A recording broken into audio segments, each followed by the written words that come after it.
And ladies and gentlemen of the jury, the prosecution is not going to get that man today. No, because I'm going to get him.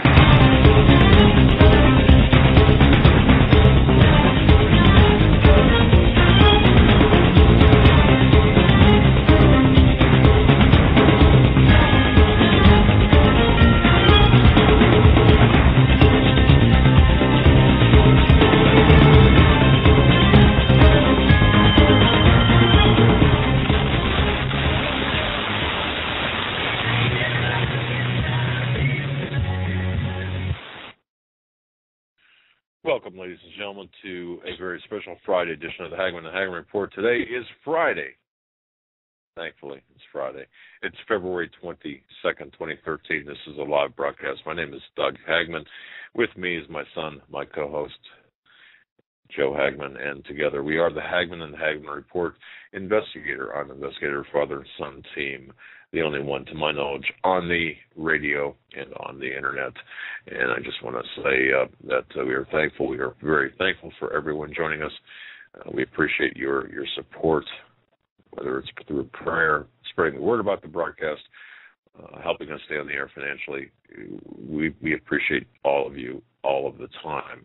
With that, I just want to say hello to Joe. Welcome to the studio, Joe. Good to see you. I don't know. Can you hear me? I can't hear you at all. Sure, I was muted. Now the audience should be able to hear me. Hey, you're doing what I used to do. How is my sound? Because you said I was muffled or something was going on with. Yeah, still a little bit on the muffled. Yeah, I was side. Listening as I was uploading some audio for the show tonight. I was noticing the YouTube videos I was playing were very staticky. And I don't know if it's this headset, which is new, only a month or so old. I don't know, but if you want to try a hard restart on that whole system, you might want to do that. Okay. But at any rate, folks, here's our program platform for tonight. I got to tell you, we have a good show tonight. 8:30. I don't know whether anyone. Boy, if you haven't heard of Risa Kirkland. She's known as War Chick on the internet. Now, don't let that name fool you or have any preconceived notions of this. You know, she's not a neocon, some sort of war drum beating person. That's just her internet name, and she's got a terrific story to tell. Yeah, I had a nice conversation with her before the show. And she told me that was Korean veterans gave her that nickname. And she is a very intelligent woman, and it's going to be a great show tonight. Yeah, I've talked to her before. This is going to be, initially she's going to come on and tell the story of Private First Class Ricardo Carrasco. And then from there, we're going to go into areas that are topical for the news as it is today. Folks, a lot of news. You know, where do you start? And we had kind of a rough week. I think in news wise and just everything. I'm glad it's Friday. We'll get a chance this weekend to continue with our website work. But I'm just wondering what everyone out there thinks is perhaps the most important news story of the week, given all of the news stories that we've seen and gone through. Some things we're following, of course, is the DHS ordering of targets and of ammunition, of course, the domestic unrest, the economic shadowing of our country.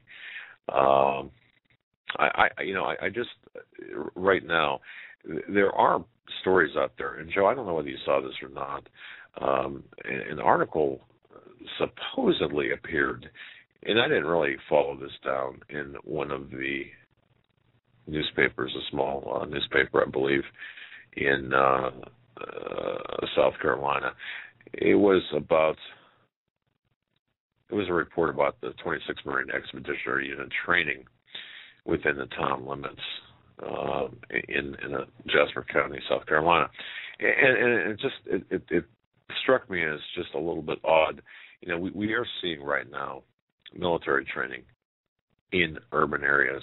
What are they preparing for? We're seeing the hardening of DHS. Of course, our feeling is they're preparing, and we go through this a lot, and it seems like we're rehashing this. But I really think, Joe, that we've got to be very much on the edge of this, because what could be a drill could turn into a real world exercise. I'm not saying it will, but we've got a lot of possibilities coming up. Civil unrest with respect to the economy, I really believe that's going to be the trigger here. I think the economy is teetering on the brink of. I mean, it's just teetering. I think we really have run our limits with respect to the economy. Now, I'm working on too, and Joe, and both Joe and I, but I'm working on an article about the Federal Reserve. This should win me a lot of friends and people close to me, and about how it kind of came into creation. Not too much on the historical side. Many people have documented the history of the Fed. Of course, The Creature from Jekyll Island by G. Edward Griffin, and then of course we have Secrets of the Federal Reserve by Eustace Mullins. And between those two books, people can get a great picture, an accurate picture of the history of how it all came about. But it's interesting how history has revised or been revised. If you look at history books, what was the War of 1812 all about? Well, it was about money. It was about the Federal Reserve. And we could go on and on. But a lot of people, history has been revised to the point it's not true. It's fulfilling an agenda. And if you go back into the history of the Federal Reserve through today, you want to know who the architects of our financial demise are. Well, that's something that we could trace it right back to the Federal Reserve. One of the things that you asked was what is one of the biggest news stories, and what we're seeing, the sequestering rhetoric, this back and forth between Obama blaming the Congress for the sequestering and for the cuts that are coming. And we have an audio clip that we're going to play for you to show you what the truth is. Obama is the one who actually ordered the sequestering or had it implemented. Yep. And what I heard on Sean Hannity today was when I was driving to the studio, he was talking about, all the mainstream media is compromised, except Fox News, of course. And nobody's getting to the heart of the matter, the truth of what's really bringing down the economy, and that is Barack Obama. No mention of the Federal Reserve, no mention of quantitative easing, of manipulation of markets, of industry, of any of that. Lay the blame solely on the feet of Obama, and continues to go into that left-right paradigm, and leading people on that there is some kind of political solution to all this. Well, there would be if the Federal Reserve was done away with, and I think that history shows adequately that no one is going to do away with the Federal Reserve short of a revolt. It's an amazing, folks, if you really don't, and I know most of our listeners understand the Federal Reserve, understand the Fed probably better than anyone else listening to any other talk show, but their role in what's taking place today, the Ben Bernanke's of the world, the Tim Geithners of the world, and you can trace it back to Herman Cain too. People think, well, Herman Cain was such a great guy. Well, don't forget his role in the Fed. Larry Summers, Timothy Geithner. Do these names sound familiar? We've actually put the fox in charge of the chicken coop. I mean, this is what we've done. We've got the entire global monetary supply, the entire global monetary economic system is based on nothing more than a criminal cartel of centralized banks. And I know that people know this, but it's good to it's good to kind of point out and say, look, this is exactly what's going on. So if you want to play that clip as a basis for the rest of this discussion right now, if you have it handy, go ahead and just take a listen to this. Yeah, this is from Greta, a quick clip from Greta Van Susteren. I think it was something she did in a show, but she opens and then it goes into the back and forth of Obama flip-flopping and the rhetoric from people around him. It's only a minute and 28 seconds, so here it is. All right. Thanks.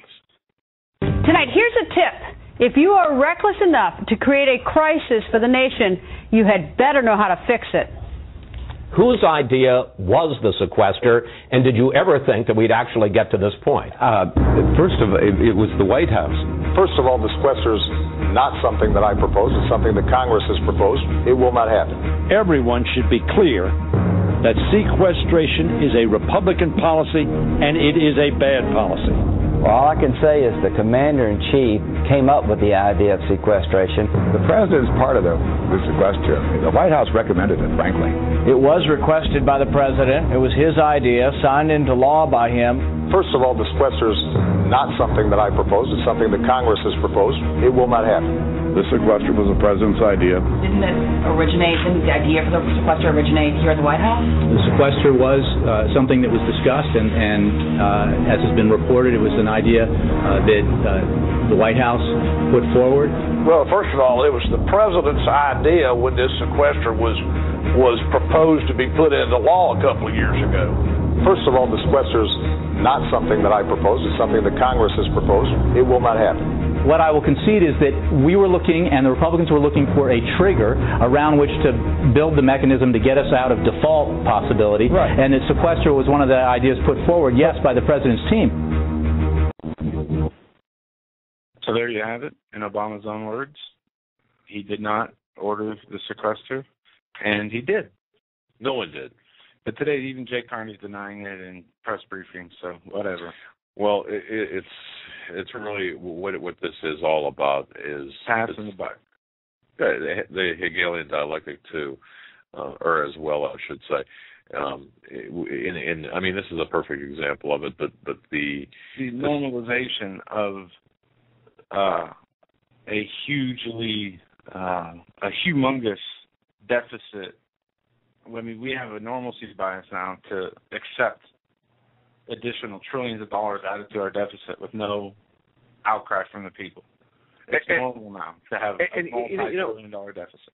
And folks, this is the reason why, and I believe this is why it's so important for me. I am working on really a kind of a series of articles, but on the creation of the Fed, why it was created, what happened in the War of 1812, what was Andrew Jackson's role way back when on with the creation of the central banks. And who are these mysterious creatures from Jekyll Island? Well, I think I might have one lurking in my garage. But let me tell you something. This is to me, this is what causes wars, or this is why wars are fought. I shouldn't say causes. This is why wars are fought. Because really, let me ask a question here, and think about this. This is a kind of a rhetorical question, I suppose. Ask yourself a question.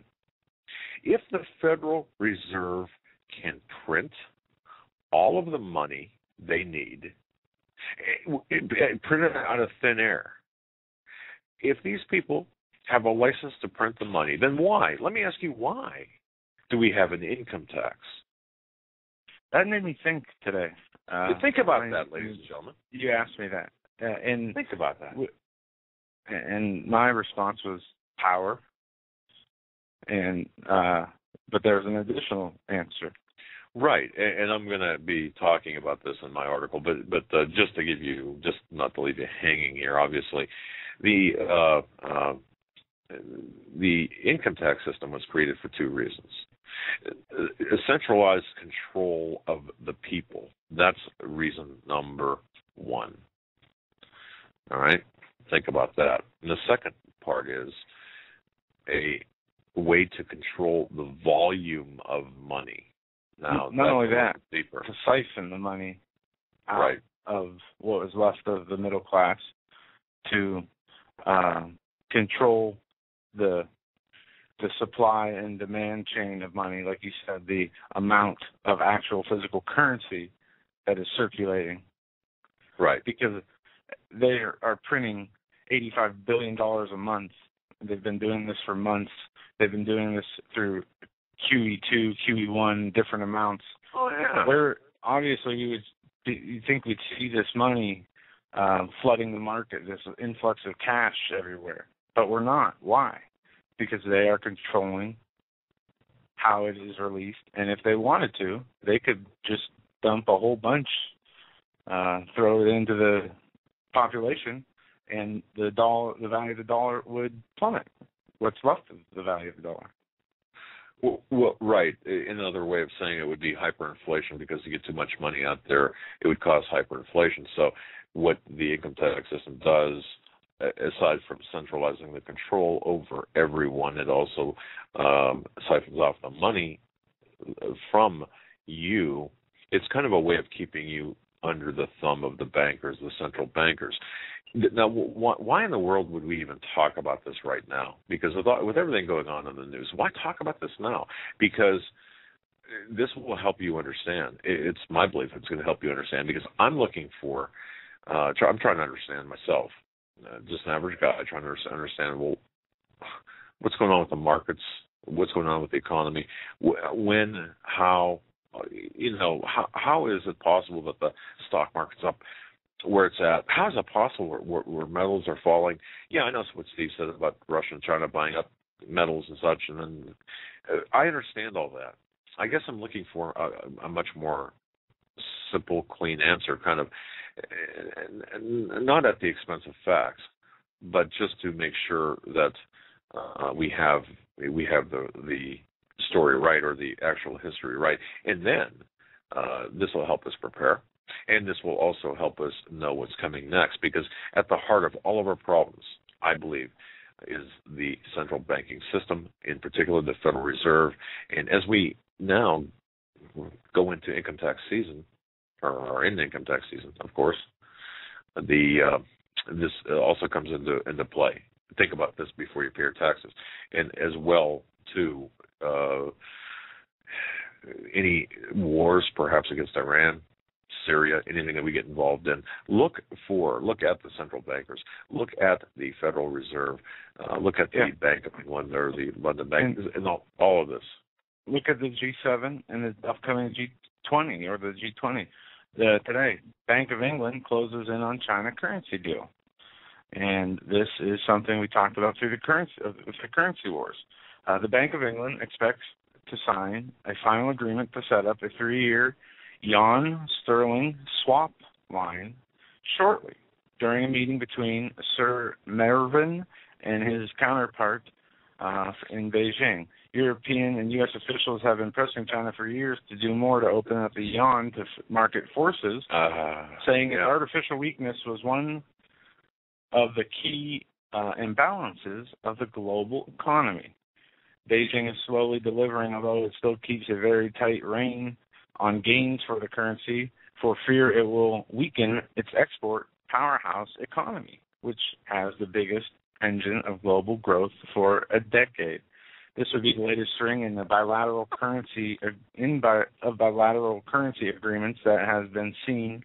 Cross-border trading of the yuan expanded fourfold since August of 2010, and the first with the major development economy. Okay. Well, in the end, and as we look at things, the central banking system as it exists today, the Ben Bernanke's, the plans behind this, these are the plans behind the plans. And I think if we have a good handle on how things are going to be playing out with the Fed, we're going to be able to understand and kind of insulate ourselves against, or at least with some understanding, we could perhaps develop some defense against what's about to take place in terms of the economic collapse, the collapse of the U.S. dollar. And people would say, well, why would, if the Fed, for example, is so critical, in figure so prominently and everything, why would they want to destroy the U.S. dollar if they're printing it out like, you know, and if they're also getting paid through income tax? If our income taxes we pay, the income tax is going to the Federal Reserve or central banking system to pay the interest on the debt, why would they want to tank the dollar? Those are my questions, because to me a lot of this doesn't make sense. So what I've done is been researching this and writing something out so I can understand it. And if I can understand it, believe me, I think everyone reading it will be able to understand it. And I think, once again, this will give us some key flares, key signs for when to expect what. I'm not going to try to date set, but I certainly can. By doing this, I think, Joe, through your research too, and you've been researching other things as well, but through this, I think that we can kind of get an idea of when things might be happening or what signs to look for preceding a total, real bad collapse. And I think that this is another reason why the DHS is preparing, obviously, for massive unrest here in the States. Why? Well, because they know that there's going to be fighting in the streets, and it's going to have to do with the collapse of the dollar, in addition to other things, but that's going to be the center point on this. So all of this, I mean, and this was long planned, you know, from the 1700s. I've got to tell you, and there's no better way to enslave a people, as one of the founding fathers said. I think it was Thomas Jefferson. Then he referenced the evil centralization the banks' control had on other countries, and that was one of the major reasons of independence. That's from the taxes, from the corrupt banking system, and after, you know, decades of having presidents in there who understood this, there came people who became part of the new normalized America. It's socially manipulated and engineered and changed America. And they who was president when they did the Federal Reserve deal? Woodrow Wilson. Yeah, he even admitted after his presidency that he was conned by the money powers into creating that, or helped be a part in creating it. Right, and of course the creatures, or the Jekyll Island meaning. But you know, one of the biggest things that I thought, and I actually checked the text of a history book today, a high school level history book, the origins of the War of 1812. And in fact, folks, you can even go on Wikipedia, and I'll tell you why this is important in a second. But people are saying, you know, of course, the War of 1812. It was a war between the United States and the British Empire, specifically Great Britain and North America. Now, it was a 3-year war, basically, but historians have been in debate over the reason for that war. Well, trade restrictions was one thing. There were numerous other reasons named, especially in the high school history book, but it was glossed over pretty nicely. But the real reason is this. In 1812, the president, Thomas Jefferson, refused to renew the central bank's charter. At that time, we had a central bank, the first bank of the U.S. and the second bank of the U.S. Well, no, we refused to. Okay, thank you. The United States refused to renew the bank charter. So that's the real reason. So if they lie about that, if history has lied about that, and of course the future panics, like the Panic of 1837 and so on, if they lie about history, it's for the present too. You know? That's what I'm saying. It's a template for the current lies. Yeah. And if you look at the pattern, it's just like looking at the pattern of terrorist attacks. It's like looking at, I mean, you know, when the phrase "there's nothing new under the sun," man, that's take that literally.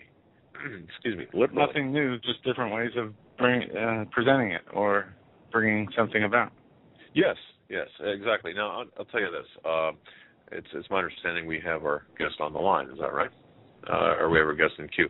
Okay, I just want to tell the folks a little bit about our guest here. I got to tell you, I have never talked to a more lively person, more informed person about numerous topics than our guest tonight. Our guest tonight is, to me, just a fabulous person. Her name is Risa LaRue Kirkland. She's known as War Chick on the internet. Now, don't let that fool you. Risa is a military historian, a conservative commentator. She's been on, numerous talk show hosts. I want her autograph, okay? She's the author of the forthcoming Forgotten Warrior series. She, I've heard this before, and I wondered where this came from, this phrase, political castration. And you might think, well, that's such a small thing. I mean, no, it's a phrase that has caught on in numerous venues. And Islamism, that's one I heard too. Well, she coined both those terms and phrases. Islamism is perhaps one of the most perfect descriptive terms that I have ever heard about Islam and communism.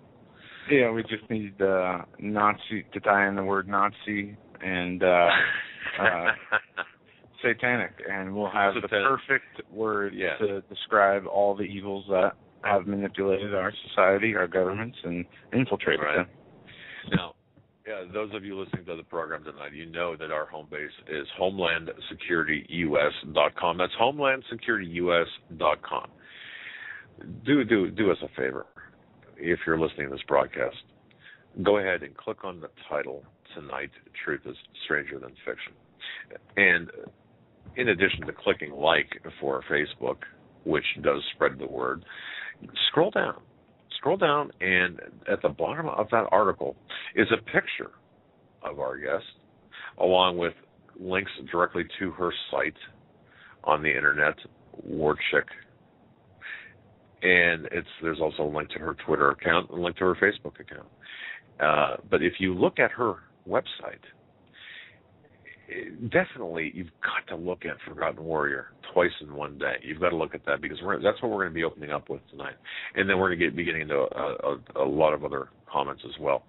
But I just have to say, singing her praises, that she is, having spoken with her last week and Joe, having spoken with her today, quite the informed individual. She is knowledgeable about numerous things, and I've got to tell you, the situation in Korea, we're going to be talking about that tonight. We're going to be talking about Islamism and the larger agenda of what's taking place here in this country. Now, she's got a degree in education, but how many people do you know that have a degree from higher learning, but stands firmly against the National Education Association? She knows their deep, dark secrets. The war chick, Risa, that she knows.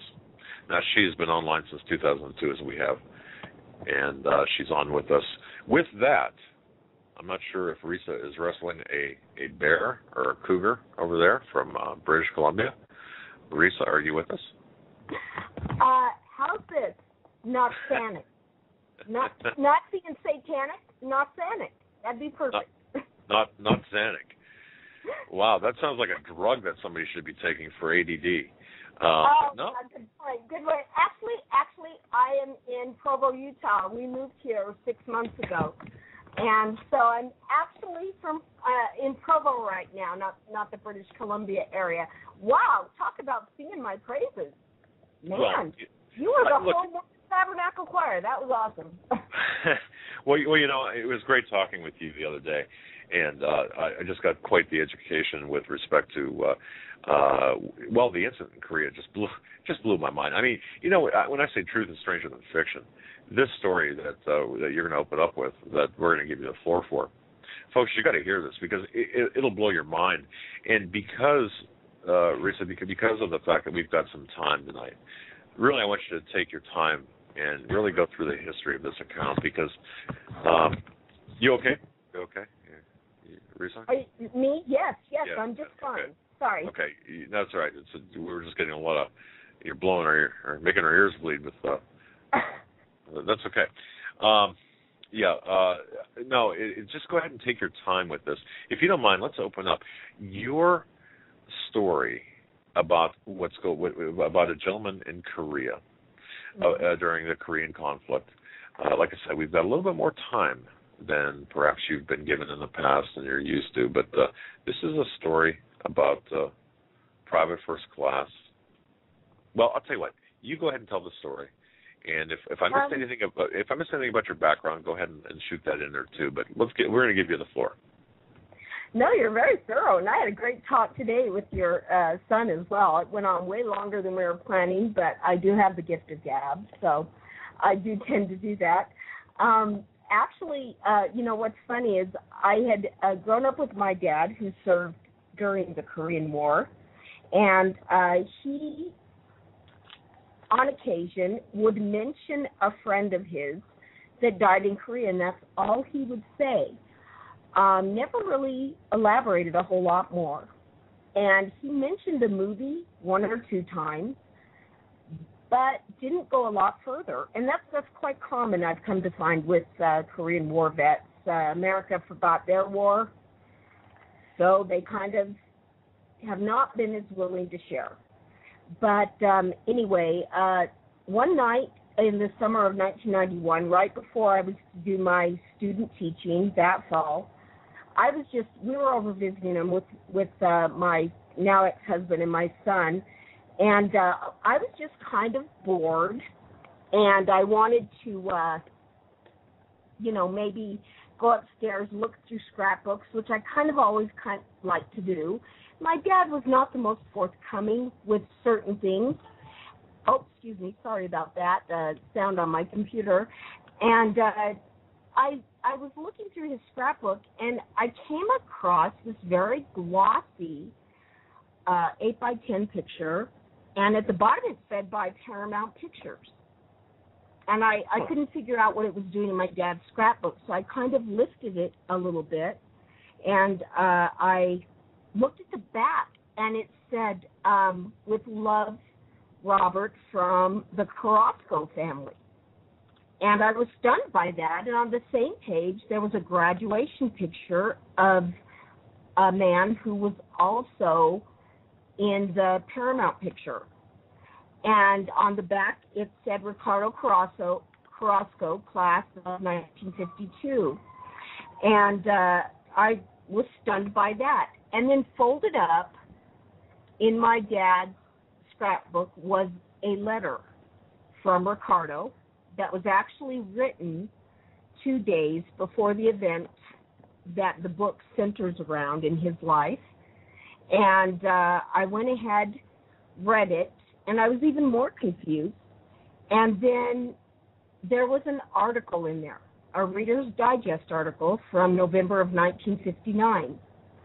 And I opened it up, and it was written by Hal Wallace, who was, I guess, back in the 30s, 40s, and 50s, especially the 40s and 50s, he would be equivalent to someone like Steven Spielberg today.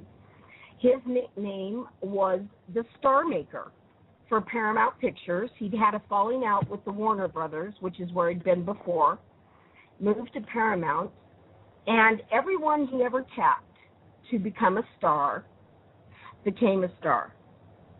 And he wrote this article. And the article was called The Movie Star You Never Saw. And I'm like, I don't get it. Why is all this stuff on the same page? And I started to read it. And it was about the only person that ever turned him down when he offered a Hollywood contract, and it was my dad's friend, Ricardo Carrasco. Now, just if I can interrupt here, the Hal Wallace was, and I just from my research for this program tonight, was, I mean, your depiction of him is like the current day Steven Spielberg. I mean, he could make a star overnight.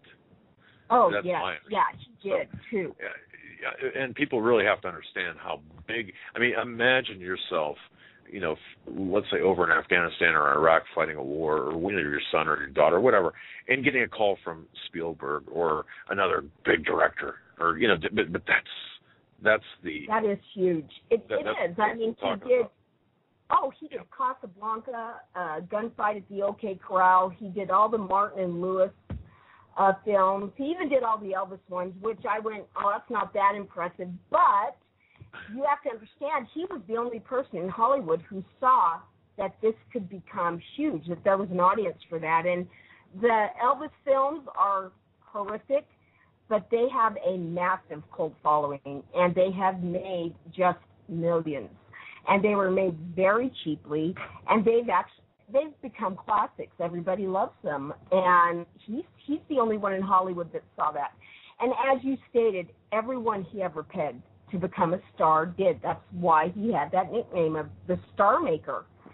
And I was reading through it, and in it, he talked about how in 1953 he was approached by a director friend of his named Owen Crump about making a movie on the front lines of Korea, which had not been done, the entire thing made on the front lines, and even more, choosing all of the frontline actors to play in this fictional Easy Patrol from frontline troops. There would be no actors.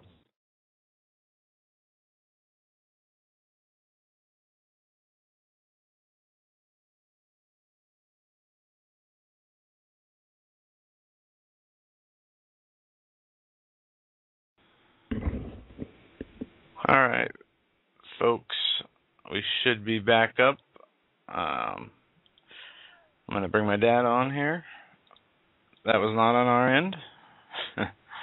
That was There we go. All right. Sorry about that, ladies and gentlemen. We are connected through Christians United Broadcasting Network, where we've got multiple connections and redundancies, and we apologize for that.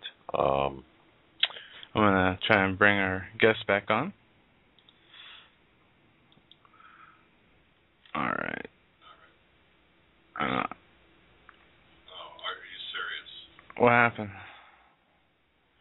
you serious? What? I'm getting a prompt to enter our ID number. You are? Yeah. At 8. You're not hearing it? No. 852-263-7277. I'm not hearing anything. I'm not even hearing you. All right, let's see, guys. Can you hear me in the chat?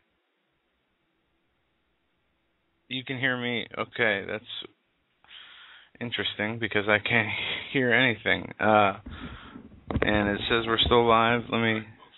I can't hear you. No. Risa, are you there? No, she's not. I didn't add her yet. Troy, I don't know if you can hear me. So you and I are going to have a discussion while you can hear her? We apologize. No, it's us. We're configured through Christians United Broadcasting Network. Apparently, they got knocked off the platform, and I apologize. So it's nothing you did or said. It's sometimes it happens. Joe, are we on the air? No? Yeah, we're on the air. It says your audio is very low. They can hear me only, which I don't understand. So, how about this? It wasn't me. We're hooked into BTR. You drop your call.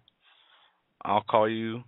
I'll add you back into the call and see if we can't figure out what this is. Or just use phones. I mean, I don't understand the level of problems that we seem to be having, but for whatever reason they are occurring. So if you drop off, I'm on the air, you're not, or you're very muffled and your sound is very low. Okay, you're not connected, so hang up the call. Or I'll hang you up. Okay, let's try this. Live radio. I mean, really, this is okay. Let's see. I think, yeah, you can join the call. All right. No, you joined the wrong call. All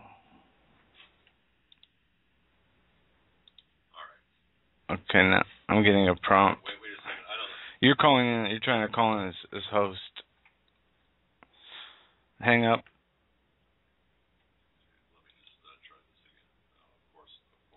This is so much fun.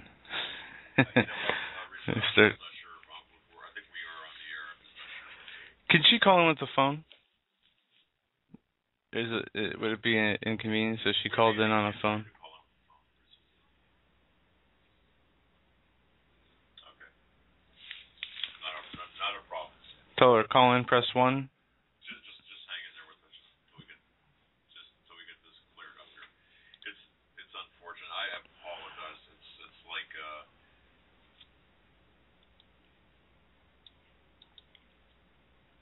I don't know how we're. No. And plus, we're streaming out over a couple of AM and 1 FM station right now. So it's yes.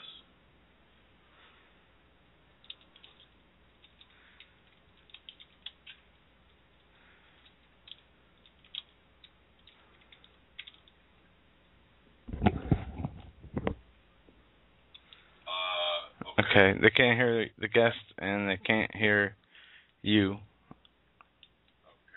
hang up. How do I hang up? You hit leave this call, right click on the Skype. All right, thank you very much. All right. How you like?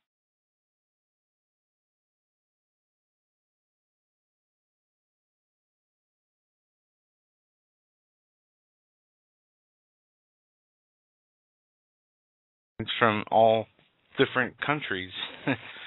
We'll to avoid.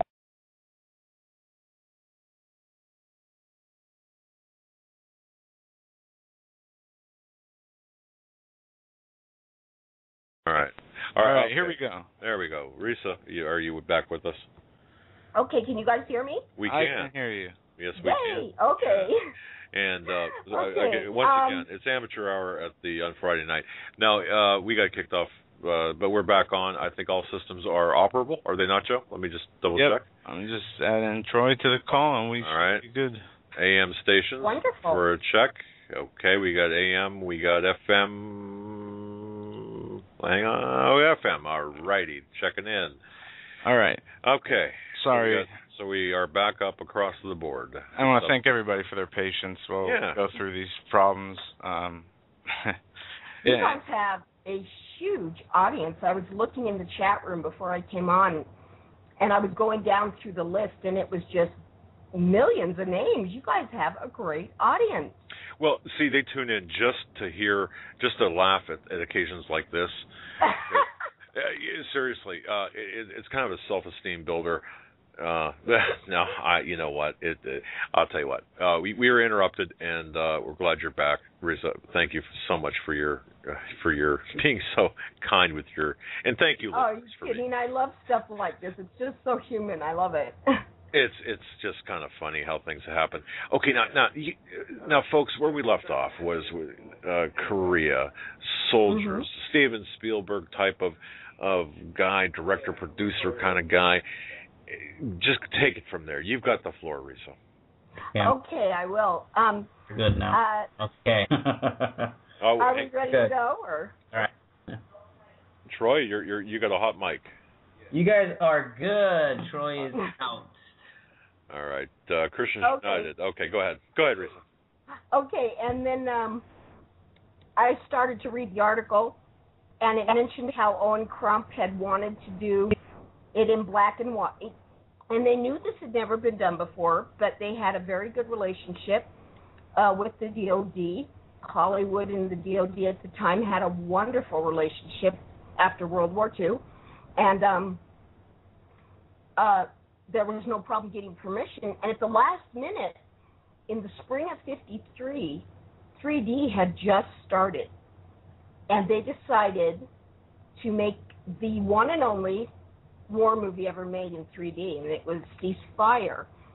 Now, originally, they were going to call the movie One Quiet Day, but later they changed it to Ceasefire when the ceasefire went into effect, because there was never a truce. The war still goes on to this day, and this year is the 60th anniversary of the ceasefire. I was reading through it, and lo and behold, to my shock, there's the name PFC Ricardo Carrasco from Texas, and he and my dad had grown up in El Paso, Texas. And my jaw just dropped, and I realized this was my dad's friend that was in his scrapbook and graduated from Austin High School, same year as my dad, and I couldn't believe it. And I kept reading through it, and apparently what had happened, they decided to film the movie right there on the front line. The director went over to Korea with the first ever 3D camera taken overseas, and he handpicked among frontline and just back of frontline troops 13 American soldiers and one ROK soldier to play in this film. And one of them he handpicked was Ricardo Carrasco. Okay, and this is like at the tail end of the war now. This is after. Right. Okay, all right. Yeah, this was in 1953, and they took all the men, they put them in Seoul at the War Correspondence Building, where all the war correspondents stayed, and it was amazing. They got to stay in real beds. They sat at tables with tablecloths, had waiters. All the war correspondents gave them a standing ovation when they walked in. One of the men later told me we got all the cigars and whiskey we wanted from the war correspondents. They just loved us. And they would do the filming every day, and they would come back and stay at night.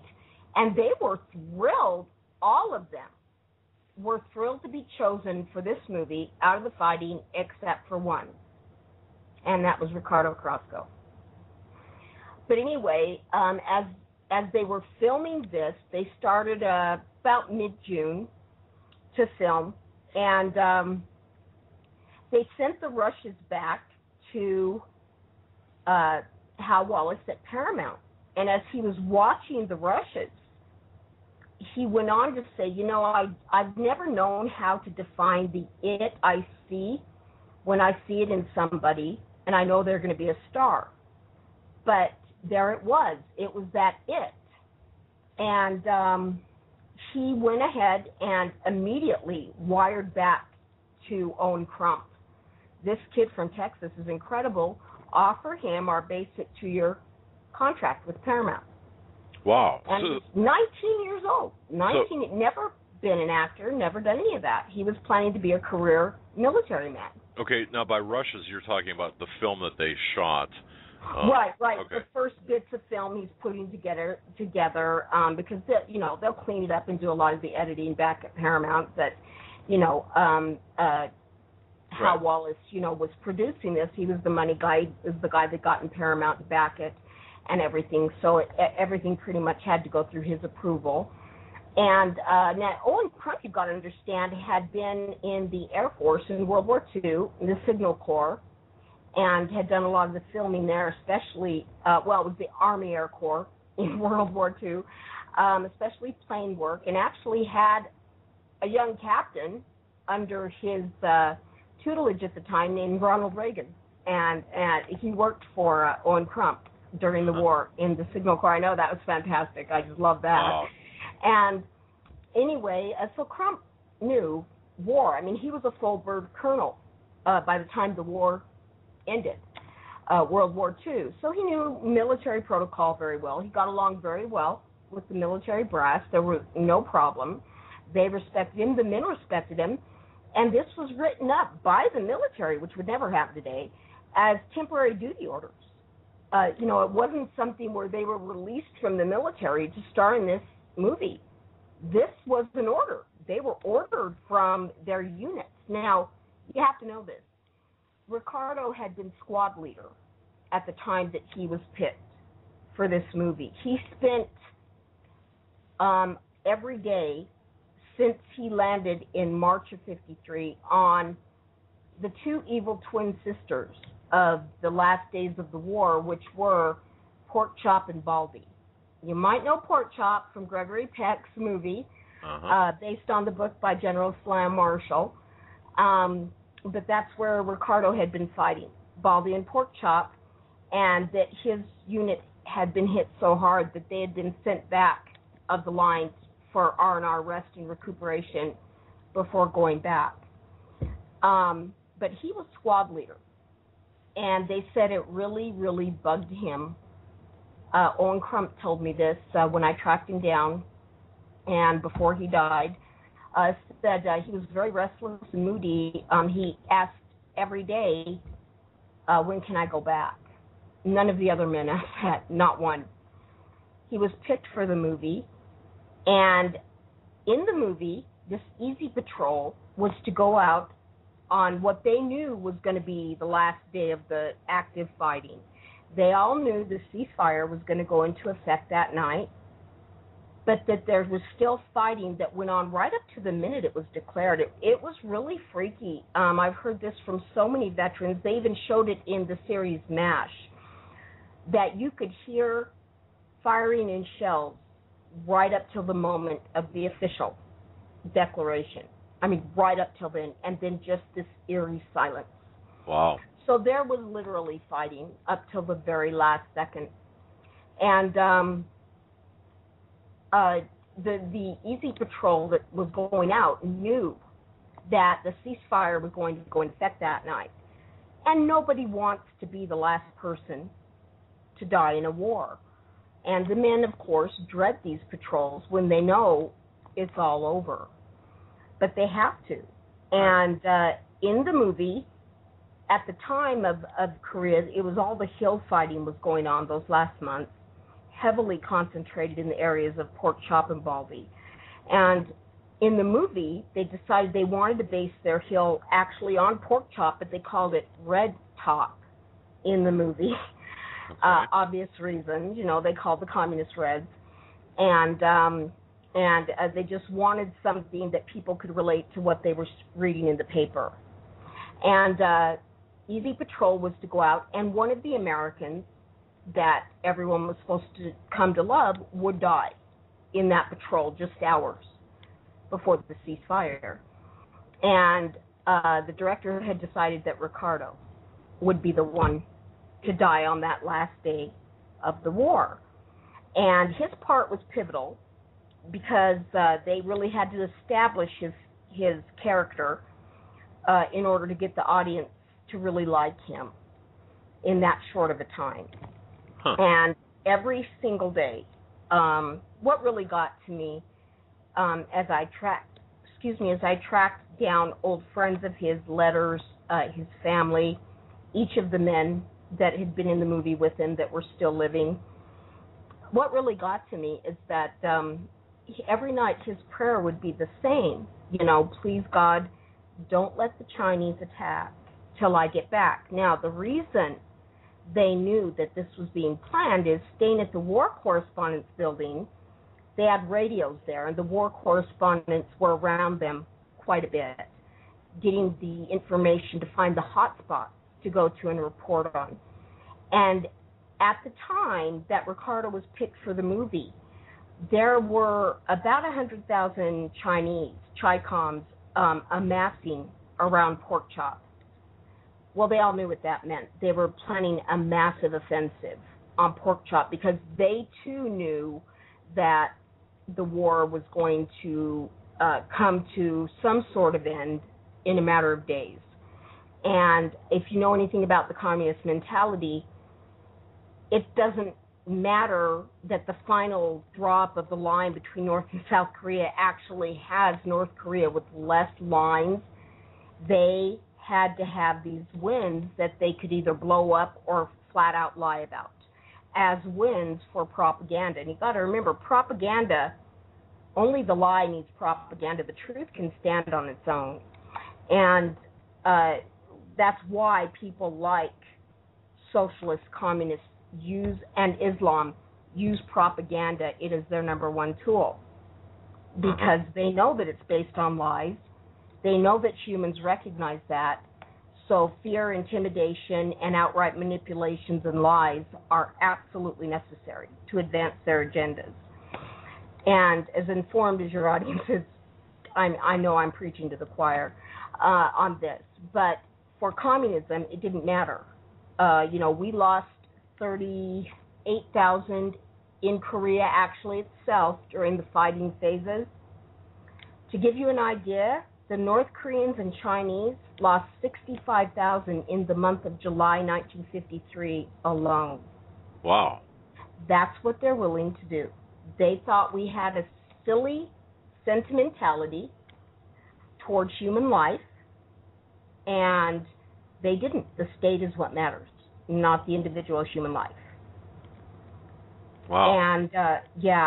And, anyway,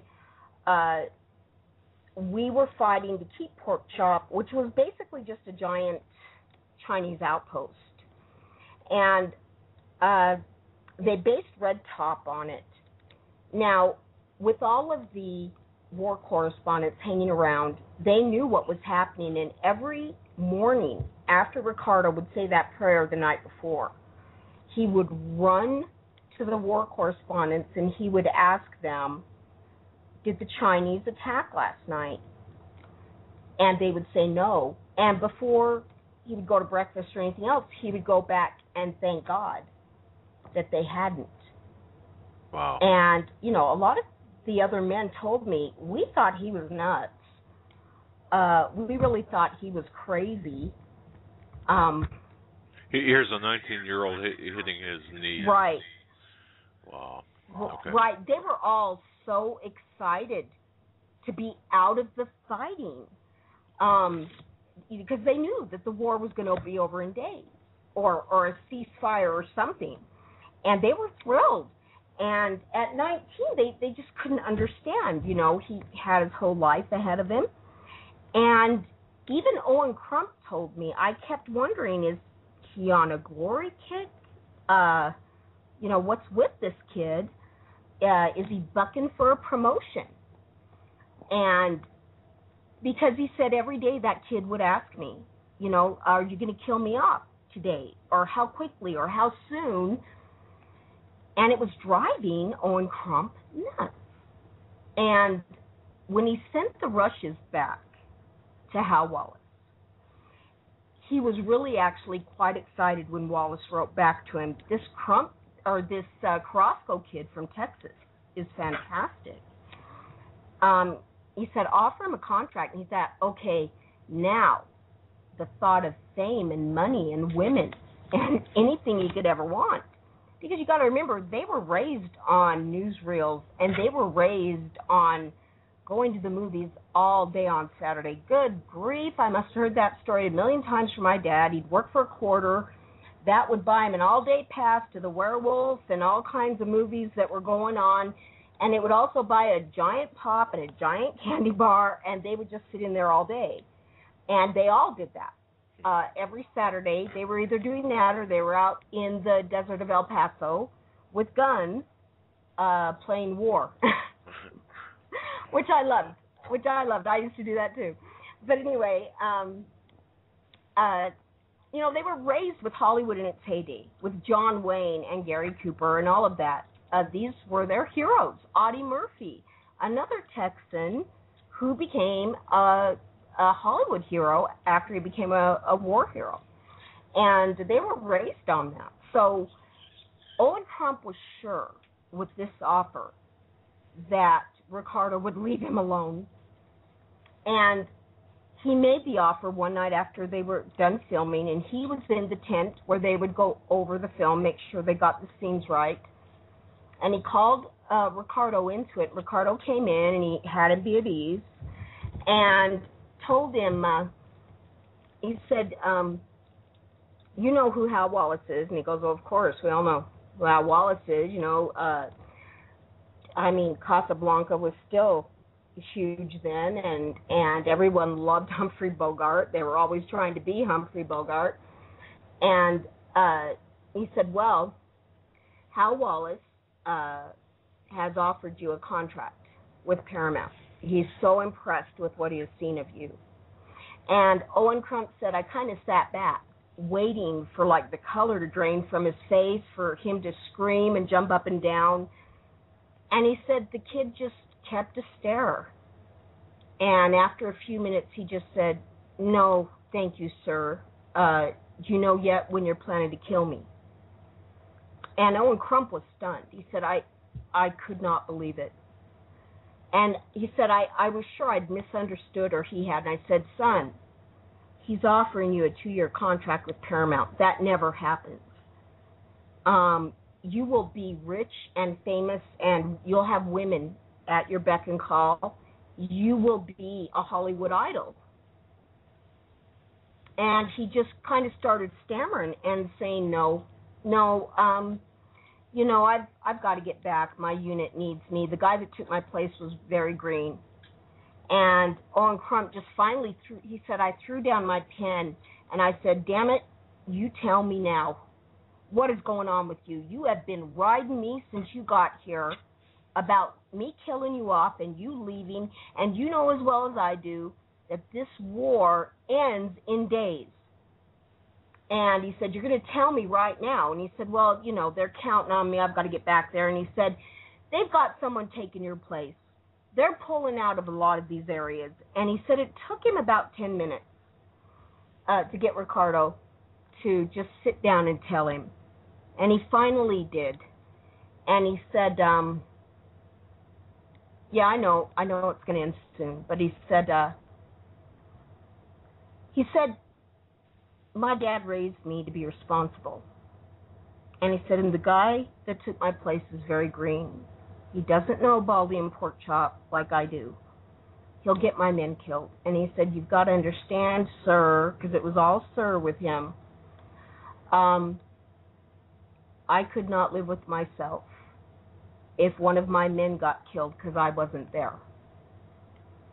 And he said, you know, you're not this whole army. You know, men die in war. And he said, yeah. And most of them I can't do anything about. But these guys, if there's a chance I can, then I will. Imagine that at 19. At 19. More character at 19 than unfortunately my generation saw until we were deeply entrenched in our 30s. You know, and I'll be 47 next week. And I recognized that when I saw it that summer of 91. And I just felt chills. And he was so angry, Owen Crump was. He called him a damn fool and said, you get out of this tent while I cool down. He said, yes, sir, and he left. And they went back to the war correspondence that night, and Crump was mad. He wouldn't look Ricardo in the eye, wouldn't talk to him. He could not believe what he had just turned down. And so he ended up sending off a wire. Phone calls were very difficult back then, so it was a wire to Hal Wallace. And he said he was shaking. He goes, no one had ever turned Wallace down. And he said, and I knew he could have a temper. And he wrote and told him, you know, the kid said he has to get back to his squad, and there's still fighting going on. And he goes, I know he's a fool, and but he turned it down. Wallace was furious. Crump said he told me later that he broke his favorite vase that his wife had given him. He was so angry. But once he cooled down, he wired back to Crump and he said, okay, well, you know, we've seen war, you've seen war. The war's going to be over in days. He said, once his sense of duty is fulfilled, we'll make the offer again. And that's how badly Wallace wanted him. So there was an additional overture. Rizzo, hold that thought. We're up against the top of the hour break, which is a few minutes late because of recalibration of our program clocks. We're going to be right back after about 3 minutes. Can you stay with us? Folks, you're listening to the Hagmann and Hagmann Report on this, the 22nd day of February 2013. I'm Doug Hagmann. With me in studio is Joe Hagmann. Together we are the Hagmann and Hagmann Report. Thank you very much, ladies and gentlemen, for your patience. We're going to be right back with more from our very special guest, War Chick. Risa Kirkland. Stay with us.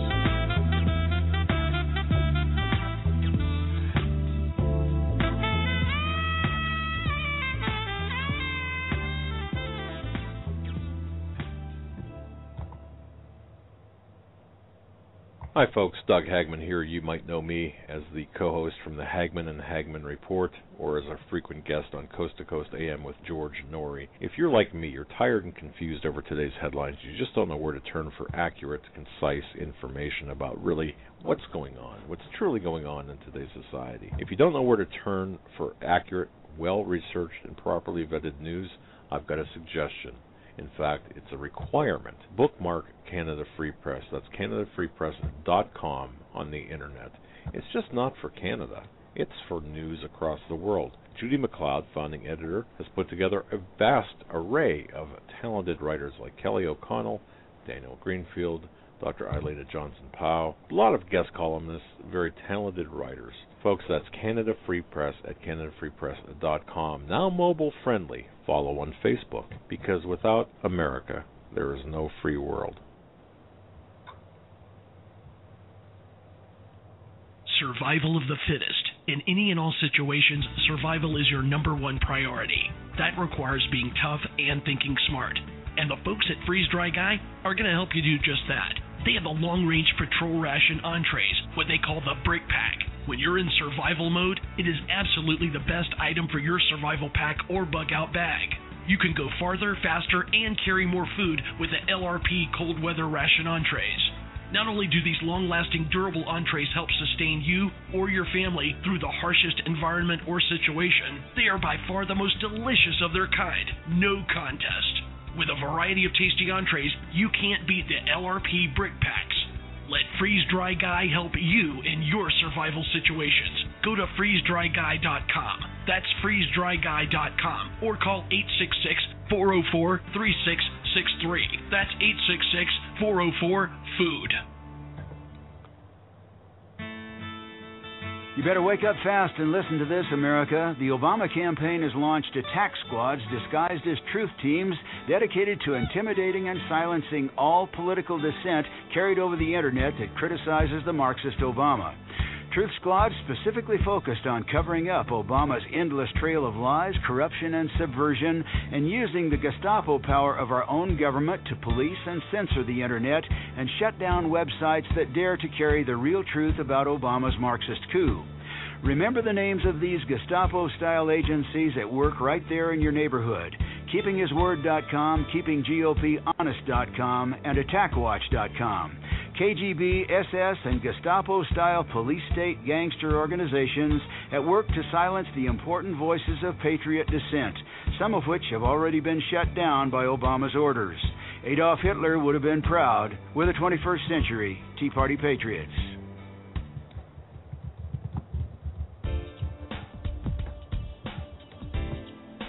Hold on to your seats. The Hagmann and Hagmann flight is now taking off.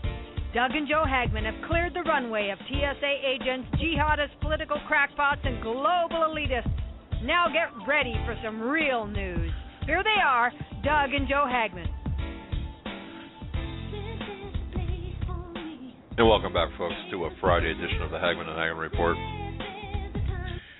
You know, location, Korea. Date, July 6, 1953. Weeks before the end of the Korean conflict, the Korean War. The police action there, where many American lives were lost. The forgotten war and the forgotten soldiers from that time. And here is a 19-year-old young man fighting for his country named Ricardo Carrasco, and getting offers from the Steven Spielberg of the day to be the next star, the next movie star on the big screen. Remember the big screen, motion pictures, moving pictures back then. And of course, after a period of time where the Paramount Studios were actually filming filming the actual battles and then FedExing, I'm kidding, but rushing the films back to Paramount Studios. The producer or the director, the bigwigs at the studio saying, "Man, this guy, this Ricardo, he's going to be the next Audie Murphy." And if you don't know who Audie Murphy is, folks, Well, just ask your grandparents. But you know, the next big star, and yet Ricardo says, you know what? No, I got to keep to my men. I got to keep to my men. I got to keep to my job. I got to keep to my men because the Chinese are amassing. And then we've got, as Risa narrated, we got him hitting his knees every morning and every night, saying, "Please, God, keep my troops safe. Keep the troops safe. Let them stay safe until I get back." And Risa, of course, we're talking with Risa Kirkland. Warcheck.com is her website. That's warcheck.com. And she's gracious enough to hang in there with us through all of our audio issues, which I think have since been resolved. But that said, Risa, welcome back and pick up where you left off. I will. Right now my website is americaswarchick.blogspot.com. Keep your fingers crossed that I can get my kidnapped warchick.com back from the people that stole it and are trying to sell it back to me for thousands. Like, yeah, I'm going to come to that, or just come up with a new name, one way or the other. But no, I'll get it. I learned a lot from studying men like Ricardo, and I can get ass-kicky when I need to. So I understand. I wouldn't get, you know what, from your reputation, I would not get in the ring with you. I'm just a sweet old mom. I am getting old. I'm pushing 50 here. I'm getting very, very old. My sons are constantly reminding me of that when I'm wanting to go do all this fun stuff. Mom, you're old. I'm always shocked when they say that, but no, I'm too. So. Well, no, but I'll tell you what, you're giving us an interesting tale here. You're providing us just a great, and folks, you're not going to believe how this turns out because it ties into current events we're seeing unfold and talked about today through North Korea, the UN, and we're going to get into that. Yeah, but this is just a fascinating story, and but Risa, you got the floor. Go ahead. Okay, all right. Well, anyway. And I love what you said earlier about how he would always hit his knees, and that was his prayer every night. Don't let the Chinese attack, because if you know anything about Korea, the Chinese loved nighttime attacks. They almost always attacked at night. It's more frightening. They were known for screeching, screaming, blowing whistles, ringing bells, and noisemakers that you use at like New Year's parties. And they would just do that to create confusion, to create fear, to keep you distracted. You never knew what direction it was coming from. They were also very poorly funded. A lot of the Chinese soldiers didn't even have weapons on them. They would run over with a lot of grenades, and it was very, very common to find just opium pipes everywhere because apparently they didn't have food, but they were pumping them full of opium to get them to do a lot of the crazy stuff they did, like running and going over a tank like ants, but not having any arms on them at all. They had to know they were going to die, I guess. Man. I guess you would have to pump them full of opium to get them to do that, but our men spoke about that a lot, just opium pipes everywhere, and the horror of them having to be drugged like that. To get to go do all this stuff. But anyway, they love nighttime attacks. And so his prayer every night was the same. And the first thing he would do in the morning, you know, it's so funny. When I was interviewing one of the men from the movie, they said before he would take a piss, and then he would just say, "Oh, I'm so sorry." And I said, "I know men pee. Don't worry. I'm not offended." And I said, I'm married and I have 2 sons. So I've wised up to that one, and it was so cute, you know, because they tend to be more gentle around women, and I want the full truth. My attitude is our obligation is to truth, not politeness or comfort. Truth, and if someone's offended by truth, never trust them, and you just shouldn't.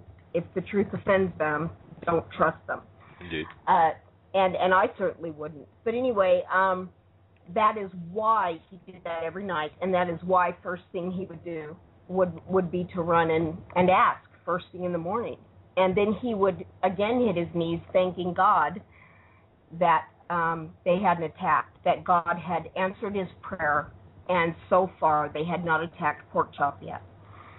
And anyway, Owen Crump received the message back from Hal Wallace that, all right, I've calmed down, so we'll go ahead and make the offer again once, the war's over. And Owen Crump nodded and said, okay. Well, as they got into July, it was still going on. Ricardo was bugging him every single day, several times a day. How close are you to killing me off? I really need to get back. The Chinese aren't going to wait forever. He really seemed to have a sense that he was on borrowed time on this. And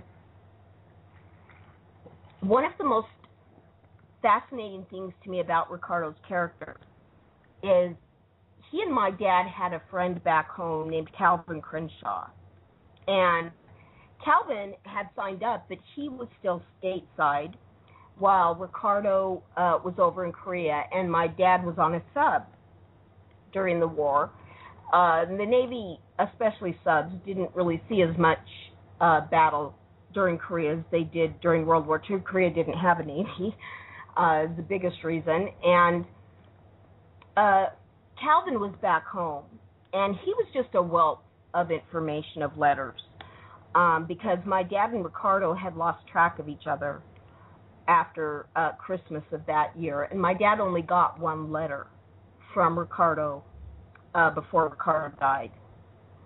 And Calvin back home, his letters, Ricardo at first when he was at boot camp at Fort Riley was writing all the time, very macho, when are you going to join up like a man? Oh man, I love this little M1, the M1 Garand that they had. He loved firing that. Talking about going through training and PT and turning down a chance for officer candidate school because he wanted to be a paratrooper. And he went ahead and he went to Fort Benning to be a paratrooper. He wanted to be part of the 82nd Airborne. And this part broke everyone's heart. They all thought he was going to be a paratrooper. He was slightly nearsighted. And especially back then, everybody wanted to be a paratrooper, and they could be very picky. And if you were nearsighted, and remember, they didn't have things like contacts or the surgeries they did now. You had to wear glasses. So you can kind of see why. If you were nearsighted, you could not be a paratrooper. And he was turned down for that, and it broke his heart. Being 19 and not skilled or anything at the time, they put him in the infantry, and he was in Korea in March of 53. And so everyone was pretty shocked when they found out he was in Korea. But anyway, that was kind of a background thing on him. He had very much wanted to be a paratrooper, but he was in the infantry, and he was doing a great job. The first day he arrived in Korea, he went up Old Wally. And I'll tell you, the macho was knocked right out of him. His letters from Korea, there was a stark difference. And he no longer razzed Calvin about joining up. In fact, the PS on that first letter from Korea was, I hope this doesn't find you in the Army. And all of his letters before then had been goading Calvin about manhood, everything else. And the letters kind of went back and forth between, they should, bomb this place and start over. You got to understand, too, Korea had been a slave state to Japan for 35 years, from 1910 to 1945. And with the unconditional surrender of Japan, Korea kind of became, the Allies' responsibility, which meant us and Russia, and that's how it ended up divided. The UN voted that all of Korea was recognized as the ROK, but the Soviets stayed home, and then they and North Korea had a vote 3 weeks later, as all of Korea was the DPRK, the Democratic People's Republic of Korea. We know when they sneak those words in there like democratic and people, it's commie. And the puppet they put in was Kim Il-sung, who was just basically Stalin's lapdog. He just did whatever Stalin wanted. And actually, this is actually setting the stage for what we're seeing today. I mean, what happened back? Yes, yeah, yes, all right. Absolutely. And it's so funny, you know, all Asian nations tend to have this belief, Japan did, China did, Korea did, that their leaders are part deity.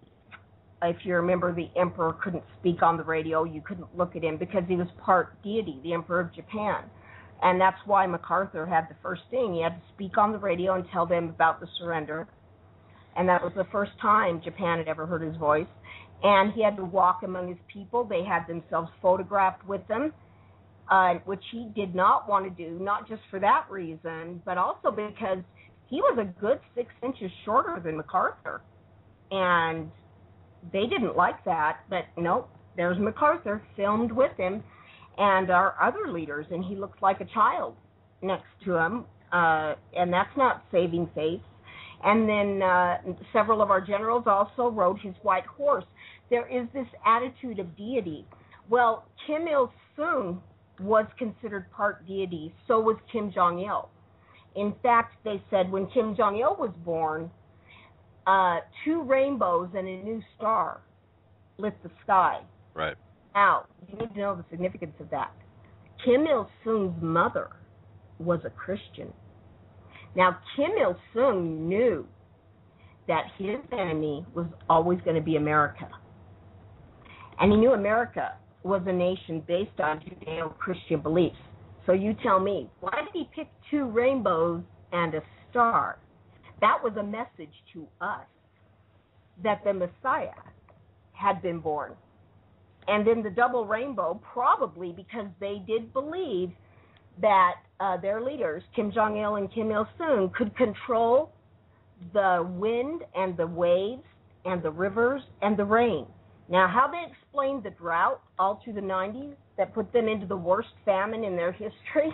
Yeah, and I often say it's not what we believe, it's what they believe. You know, we have to look at everything through their anyone's from their perspective, from anyone's perspective. Absolutely. And they also, Kim Il-sung was born while he was in a camp in the Soviet Union up in Siberia. But they are not allowed to teach that. They teach that he was born on the highest peak in Korea, Mount Paiku, and that night there was that new star and the double rainbow. I don't know how they did a rainbow at night, you know, but there's no reasoning with the commie mindset. And so you have to understand that the Korean people are actually taught that their leader is part deity. And the communists, even though they don't believe in God, they're fine with that. You know, China did it. Now, once the communists came in, they got totally rid of God. But there's still that godlike image in all communist nations. What, you know, the leader says, that's it. Exactly. You know, it's the truth. There's a reason in communist countries, and you see this in Islam too, remember Saddam, that they have statues and massive pictures everywhere they go. Right. That is an idol. They are setting them up as gods. And communism may not believe in religion, but their actions, they believe in some form of a god in idol worship, and that's, you know, that's not God the Father, but that's their god, their idol. But you have to understand that was the North Korean mindset and the communist mindset at the time. And for them to surrender was not going. They would rather, as I said, 65,000 in 1 month. Right. They would rather all be wiped out. And just a side note here, that is why MacArthur wanted to drop the bomb on the Chinese. And it's so funny, you know, because he was fired for that, Truman. And Omar Bradley, a friend of his, actually wrote to him and said, you know, Mac, you're a soldier. You know better than to disobey an order from a higher officer. And Truman was considered commander-in-chief. But his letter back is what struck me. He wrote to him, he said, you know, Brad, if we don't get the China problem under control now, they will be the number one problem our grandchildren will face at the turn of the century. Interesting. And what is hilarious is in 1999, right that week before New Year's Day, they were doing all these, what are the top 10 whatever. Right. And one thing they did is, what are the top 10 threats to America as we enter the 21st century? And guess what number one was? China. Right. And don't forget, Risa, too, during the 90s, and I know we're straying off of the story of Ricardo Carrasco, but back in the 90s, don't forget the relationship that Clinton's had. I wouldn't even call it a relationship. Just the open secrets to China, and then of course during the Nixon administration, the Kissinger plan. So yeah, indeed. Right. But if we can, let's circle back around to Ricardo. Well, I'm actually going to be tying this in a minute. That's why I'm trying to give you a little bit of the background. But anyway, so all this was going on with Ricardo, and he very much wanted to go back, but he had been raised, in Texas, and he'd been raised by good parents. He was raised Catholic. My dad, like me, was LDS Mormon, and they often would go to one another's churches just to be together. They were always going out shooting in the deserts of El Paso, and you know what's funny? They were 10 years old when they met, and they already had their own 22s that they had bought at the local 5 and dime. 10 years old. Yeah, try that today. Not one of them ever thought of turning them on somebody. They all knew how to use them. They all used them right. You know what the big difference was? Moms at home. I've written a lot of articles about that. You can find them online. The number one difference in the life of a child then and now was a mom that was at home. Amen. Yeah. Amen. Look. We know. Yeah. Sorry, Risa. I didn't mean to. Go ahead. I'll just get back to this story. Anyway, all of this was going on kind of in the background. You had the Hogwaws back at the studios, never turned down before, furious. And I was reading this stuff, actually, as I was reading the Reader's Digest article from November of 1959. And I was stunned by it. I was just stunned. And my jaw just kept dropping. And the Reader's Digest article went on to say, and a lot of this stuff I've added from the years of research, that finally the director he couldn't take anymore, and he ended up saying one morning, okay, we need to start shooting the death scene now. And he had rewritten the script to kill Ricardo off 2 weeks ahead of schedule because he could not take his constant nagging every day. When are you going to kill me off? When are you going to kill me off? And he went ahead and rewrote it. And over the next few days, Ricardo was just ecstatic. They said it's the first time we saw him laughing and just buddying up to everybody. He was thrilled. And the morning of July 6th was the morning they shot the close-ups. They always saved the close-ups for last. And they always did the close-ups in the morning because of the light. And they went ahead that morning and they shot the close-ups of Ricardo's death scene. And Owen Crump came up to him and he said, we could still use some help, with the mics and the booms and moving equipment around, because that 3D camera was massive. It was just huge. And they actually had to put it on a tank or troop transport carrier to move it around. It was that big. And he said, no, I've got to get back. Here's the words that really get me. I've been lucky so far because the Chinese have not yet attacked. Pork chop. But that luck isn't going to last forever. And Owen Crump, in the meantime, he just kind of shook his head. He went around to all the other soldier actors and said, look, would you pull him aside and try to talk him in to staying? And they all did. He wouldn't listen. And finally, late in the afternoon, because he said like he had to go bathroom, one leg in the other, just bouncing around, ready to go.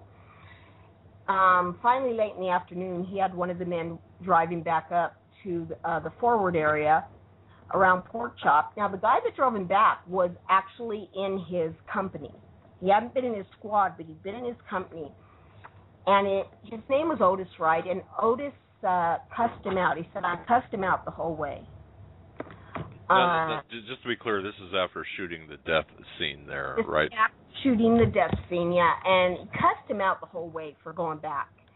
None of the other men ever went back before the ceasefire on July 27th. And he cussed him out. You know, are you on a death trip, a glory trip, what, bucking for promotion? He said that all Ricardo did was just kind of smile, and he talked about the upcoming football season in Texas. If you know Texas, you know, that's everything to them. And he smiled. He would talk about that, and he would talk about his mom. And Otis said, I never forgot that. He would just kind of smile and talk about his mom. And he said that got to me. I let him out up at Pork Chop, and he threw his rucksack over his shoulder, and he turned with one hand and waved back. And he said, and that was my last image of him, you know, with that smile, turning and waving back at me. Wow. And he drove back to Seoul. Now, in the Reader's Digest article, it kind of skips to Hal Wallace saying, you know, hey, now that the ceasefire's been signed, why don't you go find out about that boy from Texas? Let's go offer him that contract again now. So his assistant went to do it and came back about a day or two later with the telegram from Owen Crump and said he was killed a few days after he went back. Now, everybody believed that. The family, my dad, me, until I got his morning report in 1994. And those morning reports indicate that he returned from temporary duty early evening of July 6th. That was the night. If you read anything on the Pork Chop, the final offensive that the Chinese launched on Pork Chop was the night of July 6th. Ricardo's prayers were answered. They didn't attack till he got back. They launched it on July 6th that night, and at 23:30 he was killed. 12 hours after he filmed his death scene, he was killed for real. Wow. Nobody knew that. No one till 1994 when I got the morning report. And it was on the same day. His real death, R-E-E-L, and then his real death, R-E-A-L, both the same day. The significance of this, we pulled off Pork Chop 4 days later. It was a moral decision. The cost was too high, and it was just an outpost. So to this day, it's in that no man's land in between North and South Korea, but it is technically on the other side of the DMZ. And everyone always says he died for nothing, which really angers me. Now, you mentioned Bill Clinton. You have to understand that at the time I found this story in the summer of 91, Bill Clinton was already making buzz as the Democratic candidate, most likely going to be for the 92 election. Right.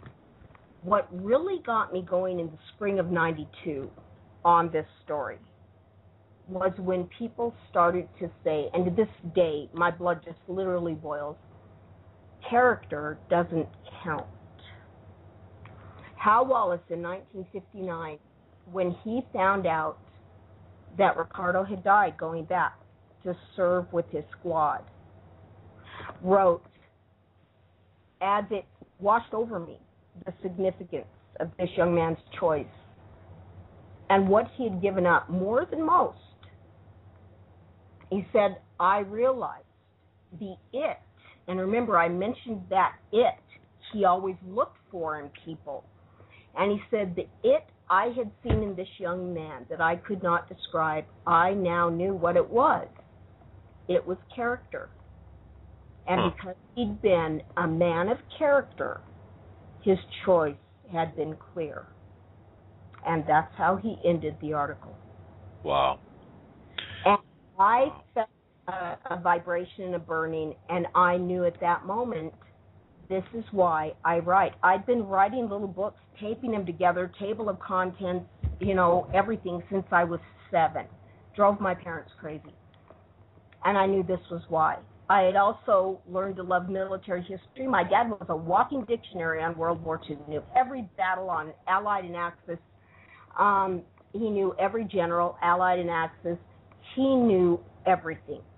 And in order to spend time with him, I spent every Saturday on the floor in our family room watching Victory at Sea, World at War, all of these things, asking a million questions till he was just practically nuts with it, and not even knowing that I was gaining this incredible knowledge and love of military history. And he almost never talked, though, about his time in Korea. And I remember the first time it dawned on me, wait, just a ceasefire?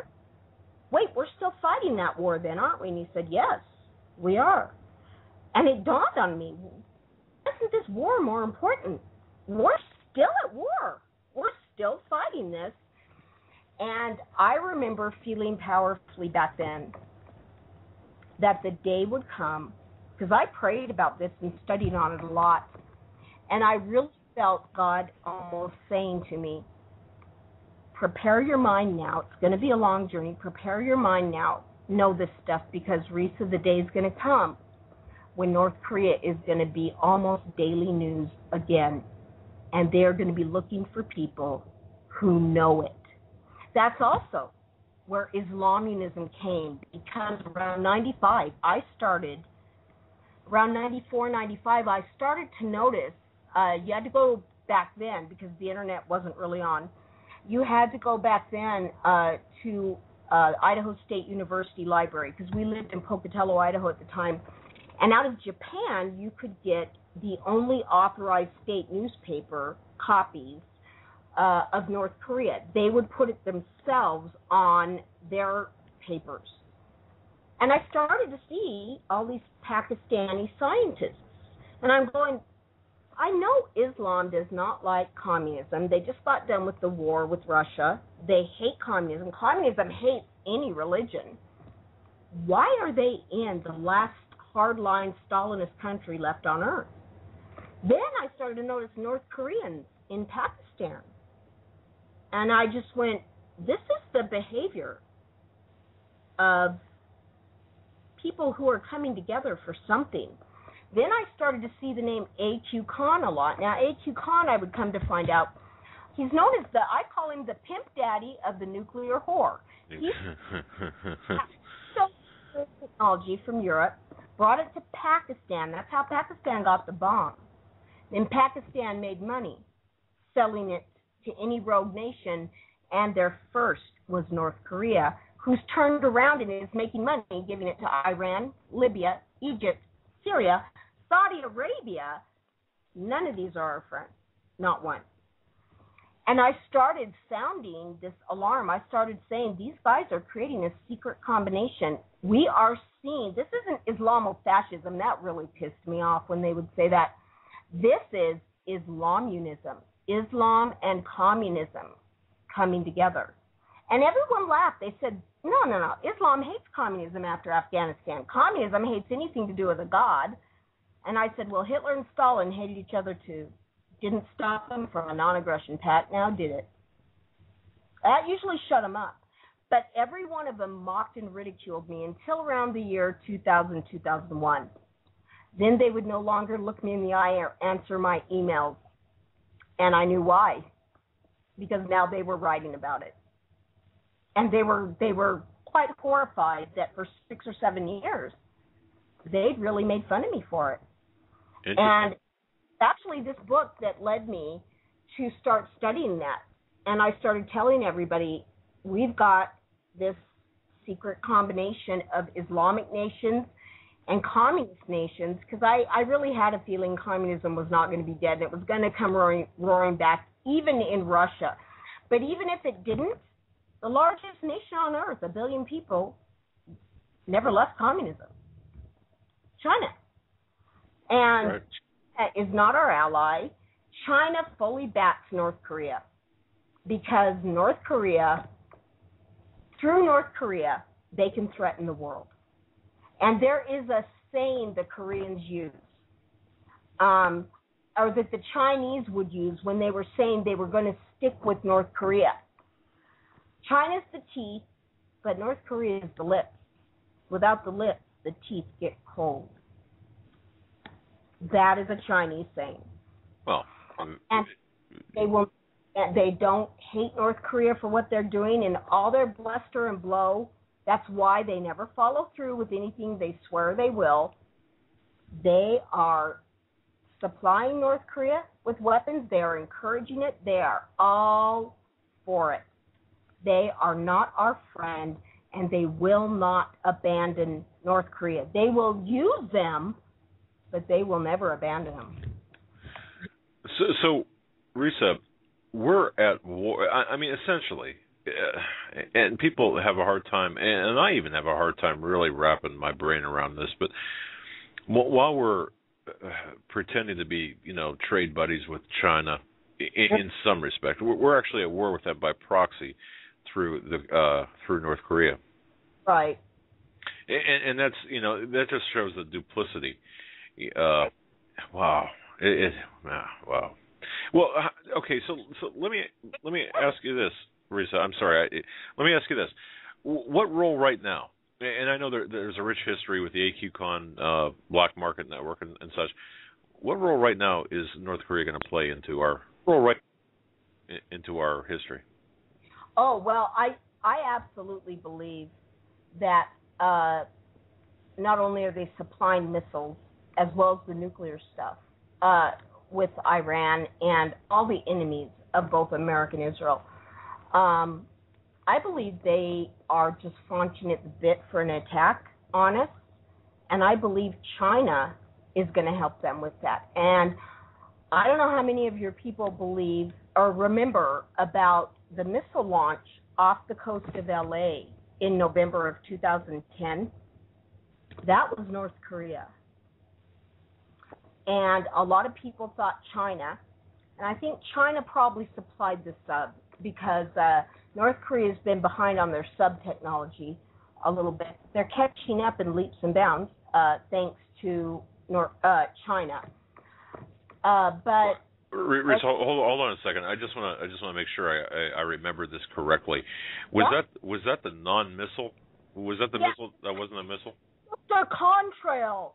That was a 3-stage missile. Please, it had separate stages. I could not believe. And I did an article in which I had 3 generals. I had Paul Valley, I had Thomas McInerney, and James Cash. And all 3 of them were completely against the Pentagon on this, and the president. They said that was a missile. And they were leaning toward China, but when I gave them the reasons, I thought it was North Korea, they went, oh my gosh, you might be right. But I told them I did believe China supplied the sub, and they said that's what convinced them that it was China originally, because the North Korea at the time did not have any sub that could have done that could have launched a missile. They do now, but they couldn't have then. And I said, I'm convinced it was a test. And one of the big reasons is North Korea has a very strong relationship with Cuba. They had just had a ship docked at Cuba.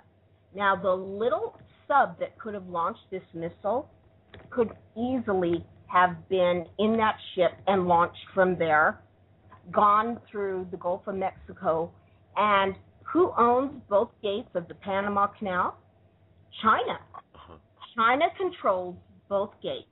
If you remember, that's why we didn't want the Panama Canal out of our control. They're a poor nation, and they just whore it out to anybody who pays the most. And right now, that's been China for like the last 13 years. Yeah, if I understand this correctly, China set this, or Carter set this up, and Clinton rubber stamped it into existence in '99. Wasn't that the case? Well, yeah, it's actually Carter that gave it away, but we had been, we can't have China or Russia controlling it, because the Panama is absolutely vital to our Navy. That is the only way we get ships from the Atlantic and Pacific across to each other. Otherwise, they used to have to go down around South America, for crying out freaking loud. That's impossible. We need that lock, and we knew if enemy nations controlled the law of both ends, we could have a problem. And you're right, under Clinton was the first to allow China to not have a problem with China doing it. And I think that was a deal. Because remember all of the Chinese contributors to Clinton, to his campaign? And if you watch FBI reports, it was in about the mid-'90s you started to see overwhelmingly the arrest of all these Chinese at Ford and at Intel and at Microsoft getting arrested for taking secrets. Boeing, I mean, these are places that have, and now where's all of our computer attacks coming from? China. North Korea is doing a lot of them too. I mean, this is exactly what their plan was. They infiltrate, they get jobs here, they steal the technology. All of the technology is stolen. None of it is unique. It's all stolen from us, and all only within the last 20 years, thanks to the Clinton women. Because I'm sorry, Clinton's the biggest walking eunuch out there. Hillary may have balls, but Clinton doesn't. Yeah, you mentioned in the email communications when we were setting up this interview, one of the things you stated was that China is not our friend. And you're right, but on paper, it would seem as China is our friend, as we are. I just saw a report today. We are sharing now space-based weapon technology with China. We've given them so much of our. I mean, we've shipped so many jobs over there. We have the Trans-Pacific Partnership that they're working on. Right. We see people like Henry Kissinger and these globalists say Asia will be the new world power, and they have created it. So. And of course the currencies too. You know, we're the trade war and the currency war. Oh man. Yeah. Oh, I'm glad you brought that up. That is a huge one. Back in 2003, I actually wrote about it. Both Iran and North Korea openly sought to dive the dollar by refusing. Up until then, the world currency in buying things like oil had been in the American dollar, and they quit. They said, we're not using the dollar anymore. They were going to go with the yuan. And both of them, I'm like, why is Iran going with the yuan? But we know Iran's in league with Russia and China completely. And that was the first time in history, though, that large nations and China eventually joined as well, stopped using American currency. So, yes, they're clearly trying to absolutely destroy the dollar. The American dollar was seen as the most stable. Frankly, I don't know why after it went off the gold standard, but because it's not backed by anything anymore, and you guys cover that all the time very thoroughly. But the fact that large nations now have abandoned it, it's inevitable. And frankly, I'm kind of surprised it hasn't quite happened yet. Well, it will, I'm sure. I mean, we you know, but you know, in order of importance, and folks, Risa is well versed, well studied in so many areas, and she's in tune as to what's going on. Fits right in with our audience and our genre, our topical area. We've got China as a threat, North Korea as a threat, but continue on. What's on your radar right now? Well, right now, one of the reasons I moved to Provo, my youngest had just graduated from high school, and he is a culinary, genius. That little boy, or not a little boy anymore. He's 18, or he just turned 19, and he ended up coming in second when we lived in Washington State in the culinary competition that they had up there for high school students. And he decided, this kid is really good. When he got his Eagle, that's all they talked about when they were introducing him. If you ever want to go on a camp out, take Cody with you. You'll eat very well, even if all you bring is crap, because he truly does have a gift for it. And he joined an after-school culinary group that the high school sponsored, and he just wiped the floor with it his last 2 years there, and that became his love. And he was researching it and decided he wanted to go to Utah Valley University down here, which has a really good culinary school, but the out-of-state was too much, and we couldn't get a waiver, so we were here for a year, and he starts in May for summer school to go to culinary school there. He gets to start there because he'll get in-state tuition then, and then it's affordable. Another reason I wanted to come down is Ricardo's story is so fantastic that I knew everyone I've ever told it to, every group I've ever spoken to, their first words is, this should be a movie. Do you remember, Doug? You're like, that'd make a great movie. Absolutely. And I laughed about it. I want it to be. The book is going to be out either later this year or next year. I'm still fielding offers to have it printed. My number one target has always been Mercury Inc. ever since Glenn Beck started it. But getting this story actually to Glenn Beck is tough because, unfortunately, a lot of the people that work around him are quite a bit younger. And unlike Glenn, they may not understand the significance of the Korean War. When I was first telling this story, I would actually have college kids tell me, now, Korea, was that in the 1900s or the 18? After I slapped them all, I do not tolerate not knowing history. I don't. My kids know that. Both my boys, the funniest moment ever, they had a friend over, and they were telling them about my story, and they said, Mom, come tell them this part, I don't remember.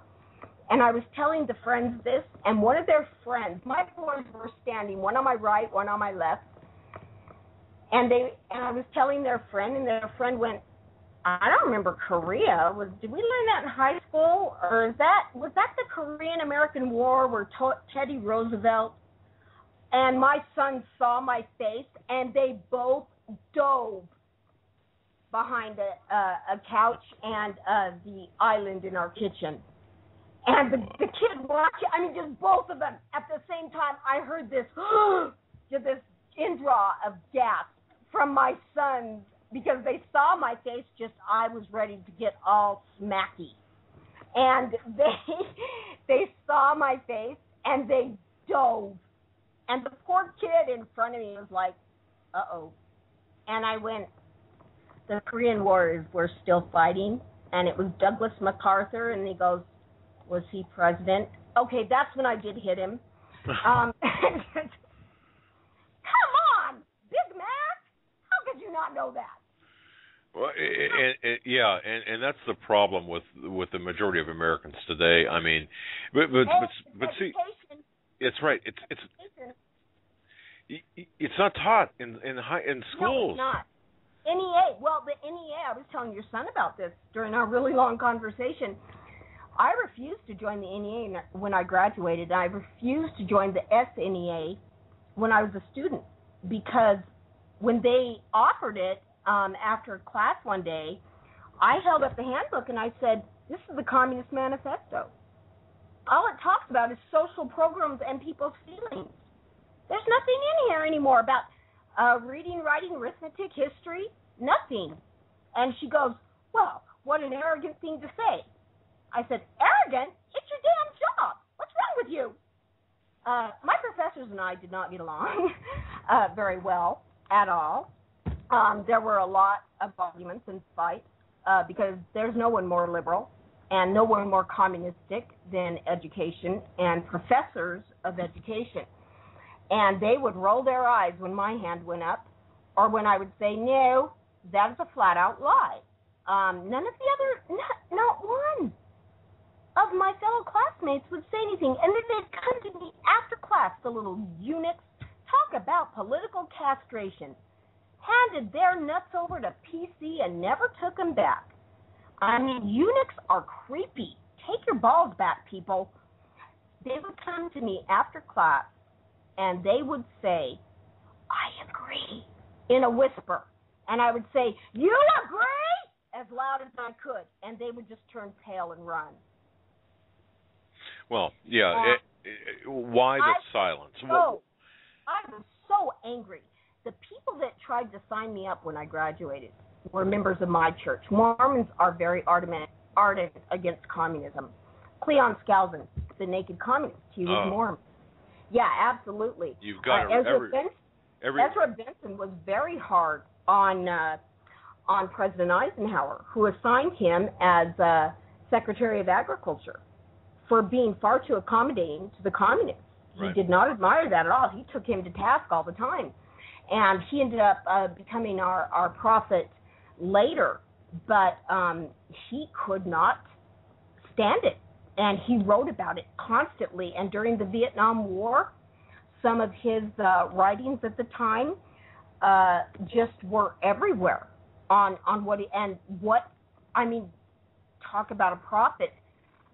He died back in, when was it, 94?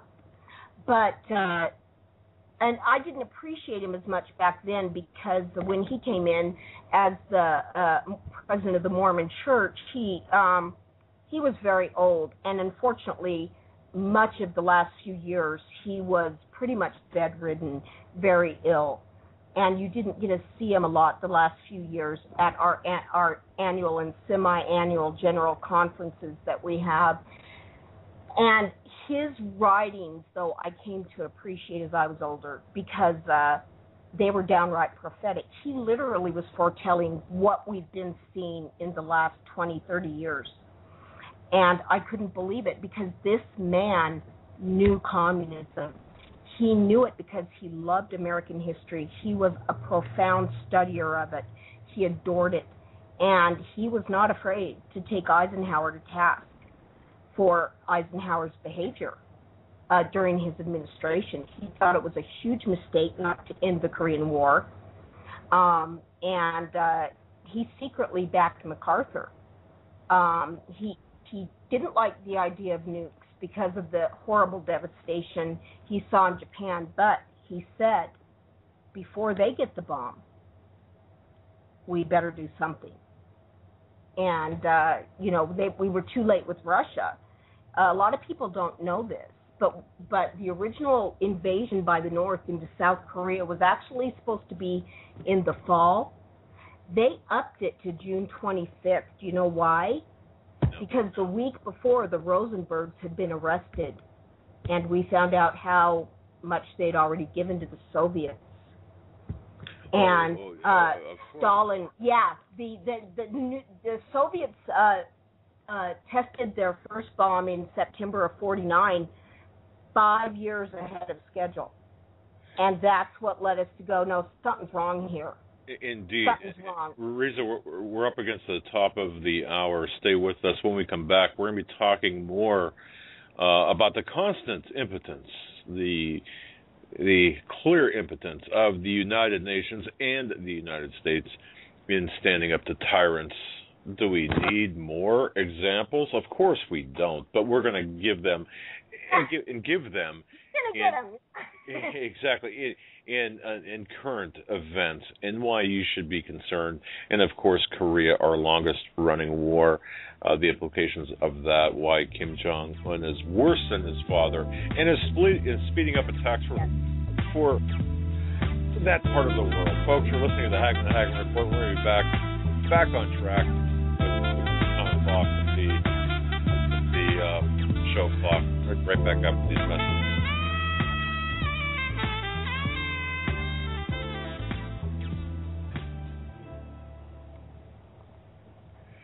Ladies and gentlemen, our sponsor this show is Grandland Firearms of British Columbia.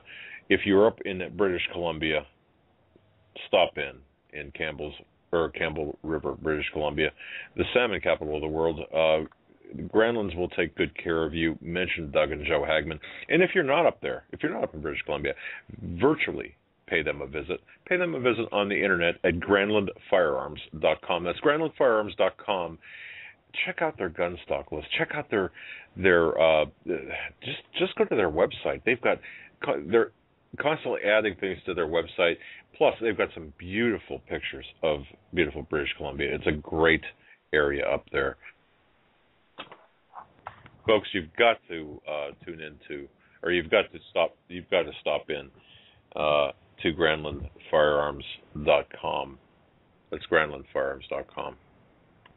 Survival of the fittest. In any and all situations, survival is your number one priority. That requires being tough and thinking smart.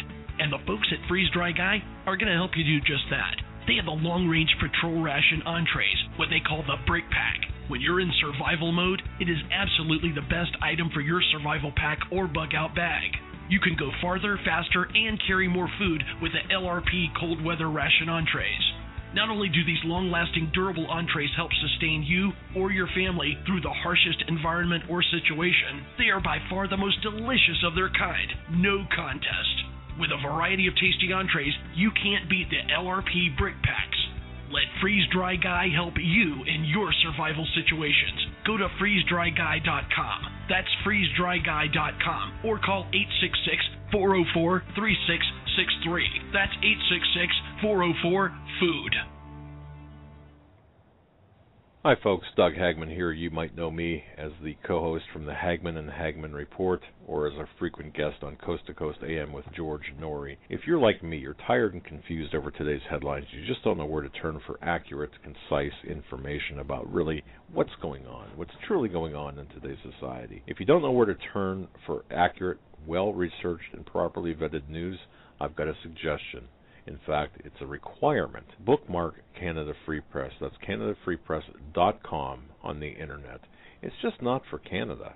It's for news across the world. Judy McLeod, founding editor, has put together a vast array of talented writers like Kelly O'Connell, Daniel Greenfield, Dr. Eileen Johnson-Powell, a lot of guest columnists, very talented writers. Folks, that's Canada Free Press at CanadaFreePress.com. Now mobile friendly. Follow on Facebook, because without America, there is no free world. Doug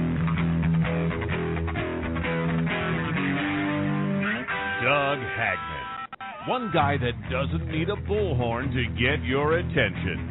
You want answers! I want the truth! You can't handle the truth!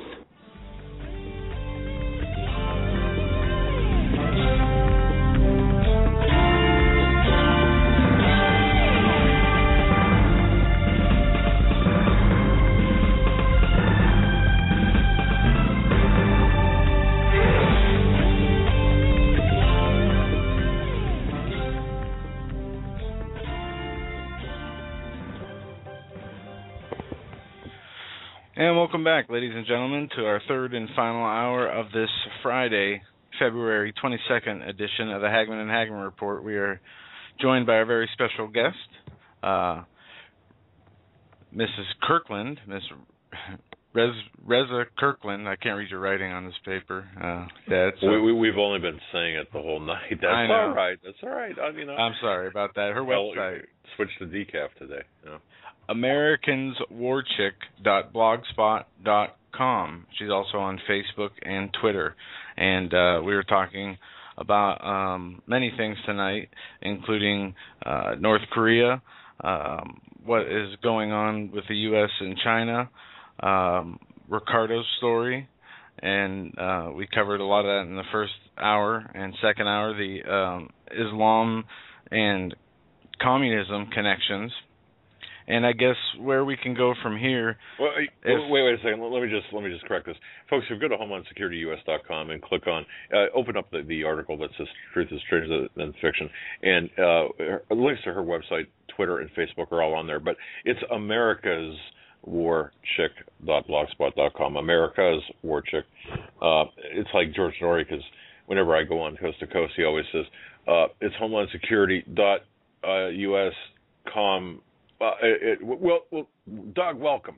So, sorry about that. That's my I do tease off air. I do tease George Norrie about that. I said, one of these days you'll get the website right. But anyway, Risa, welcome back. Thanks. You guys are wonderful. I love this whole relationship thing. I just want to mention, if if Glenn Beck's listening, this book is right up your alley. This is perfect. Well, we do know one of his researchers does listen to our program, not every night. So, look, if you're listening and you know who you are, I promise I'd never mention your name, not even your first name.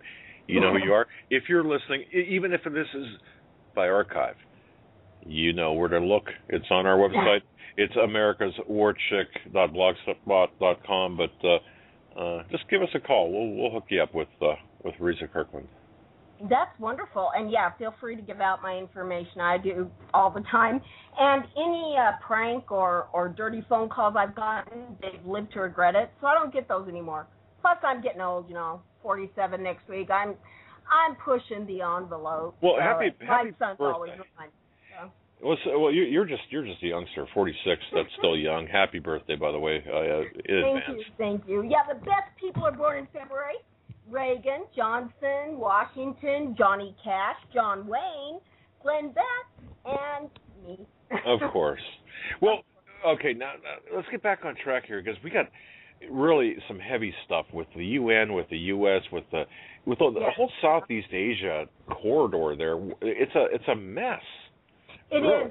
And it's like everybody's playing a massive game of let's pretend. Your son and I were talking earlier, and, there was the question, do you think Jong-un is going to be worse? And I said, yeah, because he's younger. He was educated outside of North Korea. That was critical. He had everything he ever wanted. He's spoiled. He has technology, and he has really, in a very short time, advanced their technology there. Even our intelligence people have been quite surprised at how quickly he has advanced it. And that is one of the reasons I keep telling people, I believe with all my heart, we are going to see something from North Korea and along the West Coast. And another one of the reasons I do believe that is that in January of 2003, up in Alaska, they did find missile parts from a Taepodong 2. And one of our intelligence people had made the comment that was 2 years ahead of schedule. That we did not think. Now, our people have since denied it. Yes. But Japan's intelligence and South Korea, to this day, they stick with their information. Now, those two are not known for being flighty. No, and we reported on this, the fact that they found, and we were called liars and fearmongers. Yes, I have been too. But I've taken them all back. Only in our country did they try to black it out, and then because of the blog and conservative bloggers like you and me, they couldn't totally. So then they said it never happened, it was misinformation. So I went to Japan and South Korea, and to this day they stick with it. They said no, it was found. Frankly, we're baffled as to why they're still denying it, but no. Our intelligence is sound. It was done. And based on our intelligence, it did land in Sarah Palin's back 40 acres. And I'm just kidding. No, I'm just kidding about that. But even if it did, people would still be denying it in this country. And that's the fog, the veil that we've got to. We have Benghazi, which we went through. We can't get a lick of truth out of anybody in power about this. There's that new book out. I would like to look at that, but we can't. We cannot trust anyone in this administration or their butt-licking eunuch friends in the media and Hollywood to tell us a single truth. Not one. Wow. Yeah, look, we're not going to get to the truth, at least not through the knee-pad media, and certainly nothing from our elected officials. Anyway. That's what political castration does. It makes you into a gossipy female. And this is why all of my best friends, except for a handful, were almost always guys.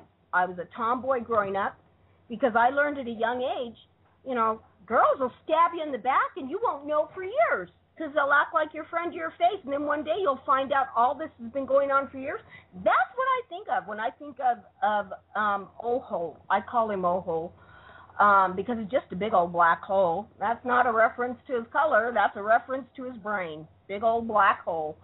And, you know, people are like, oh, that's racist. Yeah. You know, the first person to cry racism is always the racist because the dictionary definition of it is people who see everything first through race, political, social, economic, even science, everything they see through race. And so I'm always saying first person to bring up race when that is not what you're talking about, always the racist. And it stands to this day. It stands to this day. I was on LinkedIn the other day in a veterans group, no less. The guy that started it ended up banning me. You know why? Because he said, I was glad to see a black man elected president. I went, whoa. Your only standard for being glad at that election was that the man elected his skin color? I said, that's racist. And he ended up banning me. And when I confronted him on it, he said, well, your things you've been posting are a little self-serving. I almost post none of my articles anymore ever because I'm constantly writing and working on the book, which I'm hoping to have out. I was originally hoping to have it out Veterans Week this year. I can still do that. Hint, Glenn Beck, because he would have the ability to do it. A lot of the publishers are saying, no, we better shoot for early next year, Veterans Week this year, because this is the 60th anniversary of the ceasefire, the 60th anniversary of the making of the movie, the 60th anniversary of Ricardo's death, this July 6th, and the 60th anniversary of the release of the movie, which was in November of 1953. I mean, bam, bam, bam, right in a row. We have Memorial Day we have all of these opportunities. And so that's one of the reasons I was hoping to do it for this year. But anyway, I'm going, what? I'm always posting articles from other people that I find online that I know that people of a like mind, and that's going to be a lot of them are veterans, are going to post. And it just became these virulent attacks, and I just went, oh, it's a good thing I'm not in there anymore. But I was stunned that people were defending him. And I said, I want you to take that print and show me the negative. You know, when you have a negative, everything that's black in the print is now white. And say, I was glad to see a white man elected. And tell me how the rest of you would react. I never got an answer to that question. That's always a sign of cowardice. They will not answer a direct question with a direct answer. It's very true. Anytime with this administration, it's all about race. And you know something, as far as I'm concerned, the biggest race baiters are the progressives. They want a civil war. What's your opinion right now? I'm going to go off script here. We didn't talk about this before, but I got to ask you. Okay, we got DHS buying up tons of ammunition, and of course they're official line. You know, it's all target practice. We're now seeing these targets of pregnant women and older people like me holding a shotgun. We got the TSA just basically violating every moral, ethical, and constitutional rights we have. What do you see happening here domestically? This absolutely. We're seeing the classic pattern, or as I call it, the math of history, and that's important because math is an eternal law, unchanging, and it is the basis of all critical thinking, which the NEA stopped teaching in the 60s. Why? Well, look at the pattern of history. Whenever you want to enslave a people, you have to keep them stupid. That's why the slaves were not allowed to learn to read, because we knew they'd eventually read the Constitution. Hey, what's this about all men being created equal? We didn't want that. And so you have to keep the people stupid. Domestically, absolutely. Any time a people that started out righteous has imploded, it's never been from the outside. There has to be the creation of destruction and turmoil on the inside, because no house that's having fighting on the inside can stand up. A house can take a barrage from outside, but if you've got all this turmoil going on inside and then the barrage hits from outside, that house is done. And that's what communism knew. That's what Khrushchev knew when he started heavily infiltrating this nation in the 60s. And he taught his people. Now, you go look at textbooks, movies, magazines, newspapers prior to 1960. He taught his infiltrators this. In America, everybody has equal access to what he called the three commonalities. Education, the first 12 years, and it used to amaze him. It's against the law not to go to school there. Can you believe it? The first 12 years of education, media, that you said there's a plethora of magazines, newspapers, TV was just coming on strong, TV news, and at least once or twice a week, and this was true back then, people go to the movies, Hollywood. He said those three influence all Americans pretty equally. If we can control them, with education we control the future, with Hollywood we can rewrite history, and with the media we can control the here and now. The thing that's going on right now is an absolutely established mathematical pattern of history. They had to infiltrate here. And what fascinates me is one of the biggest fights that I mentioned about Ezra Benson, the Secretary of Agriculture, he ever had with Eisenhower is when Eisenhower invited Khrushchev here to learn farming techniques, because, you know, the Soviets could never properly feed their people, and it was, you know, the fact that nobody owned property anymore. It was all stolen and given to the state. There was no ambition, no drive, and everyone got the same, whether they worked their butts off and produced, or whether they just showed up, punched in like some union worker, and did nothing. And unions also are very communist, but that's a different topic, but it fits in here. And he said that Khrushchev told him that one day his children and grandchildren would be under communism. And Ezra Benson told him, I will do everything in my power to see to it that does not happen. And he said, and I mean everything. And he said, he knew I meant fighting. And he said, you won't do it under the name communism, but we will do it so little through the Democratic Party and take away the people's rights little at a time, as has been done in history, that they will wake up one day and they will be communists. And he spoke about that all the time. He wrote about it heavily. During Vietnam, he interviewed many men coming home talking about their shock that the American people were told they'd lost.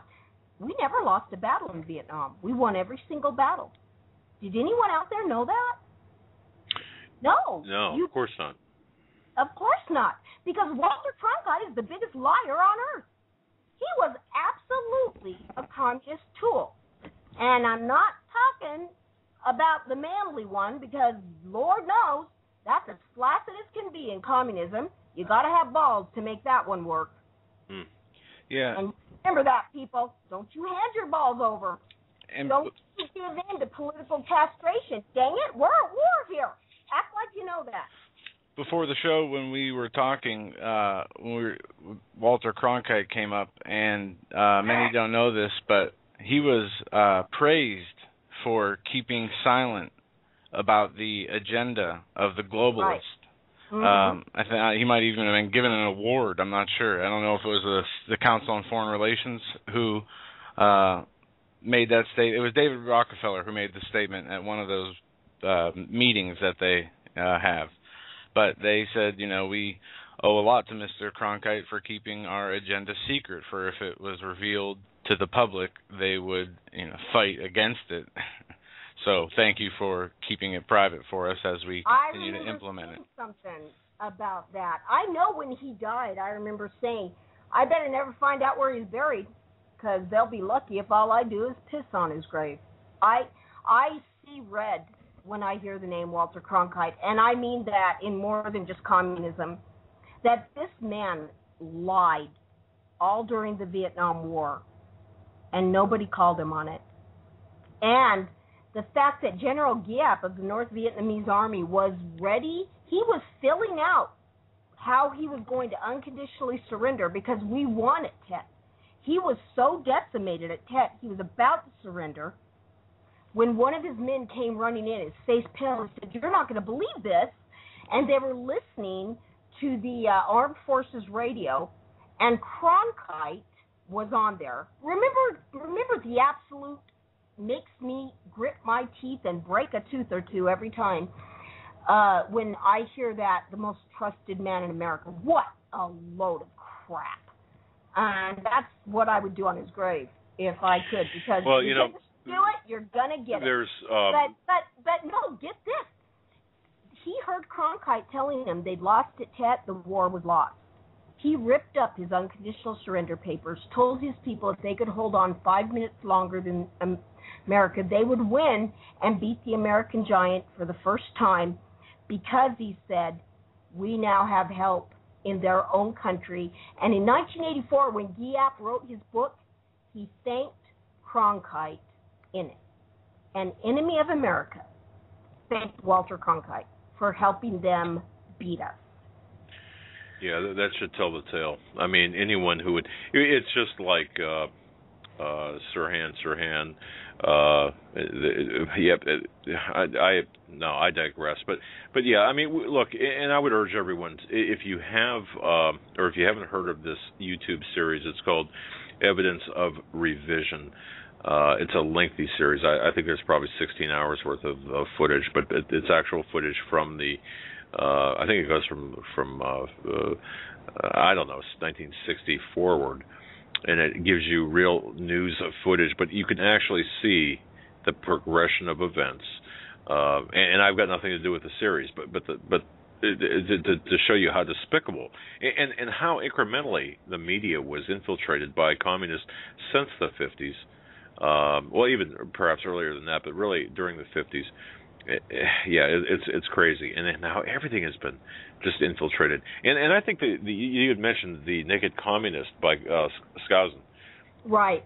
I got to tell you, everyone should read that book. And I'm not. Oh my gosh, yes.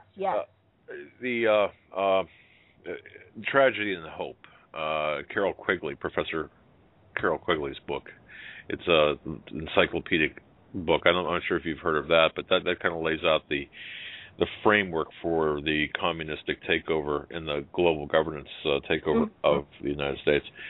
So, and they're bragging about this in this book, and so it's an incredible story. But so at this point, though, I mean, now I'm curious about this, because you've got what's been your experience with the National Education Association, NEA? Oh dear Lord, they are fully communist, and I'll actually tell you why. Studying the Korean War as I did, the first time the term brainwashing was ever used was when our POWs came back. And here's why. Stalin, in the 1930s, wanted his scientists, your son and I were talking about this earlier, he wanted the scientists to show him a way he could control the masses without drugging or having to kill them all, which he was fine with the Gulag system and everything, and imprison them all, because they also needed, slaves. And yes, they used the people in Gulag a lot as slaves, but starving, half-beaten men were not the best slaves there were. He needed them among the general population. And his scientists said there's actually a physiology to the psychology that you could use, and you can get the masses to do whatever you want. And he went, oh, what? Now, I want you to think of this in terms, everybody I know says the 60s on were when we saw the blatant and flagrant attack and downfall of this country. I want you to keep that in mind with what I'm going to tell you. Those scientists told him that an overwhelming emotional response in a human temporarily disarms the logic center of the brain. Now, it's based on the flight or fight principle, If you're in fear for your life, an animal will take great risks running that maybe he wouldn't take in a state of logic. Or he will fight, with incredible power that not even he can believe, that he probably would never attempt to do in a state of logic. But you can corrupt and pervert that, Stalin was told. If you keep people in an emotional state at all times, you keep logic turned off. And the logic center of the brain is where truth resides. That's where people keep going, to that center, when they're confused by something and they're trying to figure it out and get to the bottom of it and get to the truth. And as an example, they gave this example. They said if a woman walks in and the man in there is her husband, her father, her brother, her son, the woman walks in, she's beaten up, and she says, "I've just been raped." The universal reaction of every single man on earth, no matter where they were raised, righteous or wicked, is going to be that first flood of emotion, and they're going to say, "I'm going to find that SOB and I'm going to kill him." Now, he said, here's the problem. The scientist told him, eventually, that emotion is made to eventually subside. When that happens, logic returns. And the man will say, let's take you to the hospital, let's call the police, and let's get this taken care of. But they said, you keep that man in a state of emotion, he will find that SOB and kill him. A good man who would normally never even consider such a thing. And the difference is logic was not allowed to return. And they said, you keep these people emotionally driven, and you can get them to do what they would never do in a state of logic. Now bring us back to the 60s.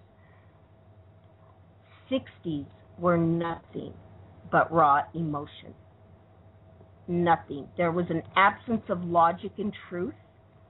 That's why the destruction began with the NEA of the Constitution.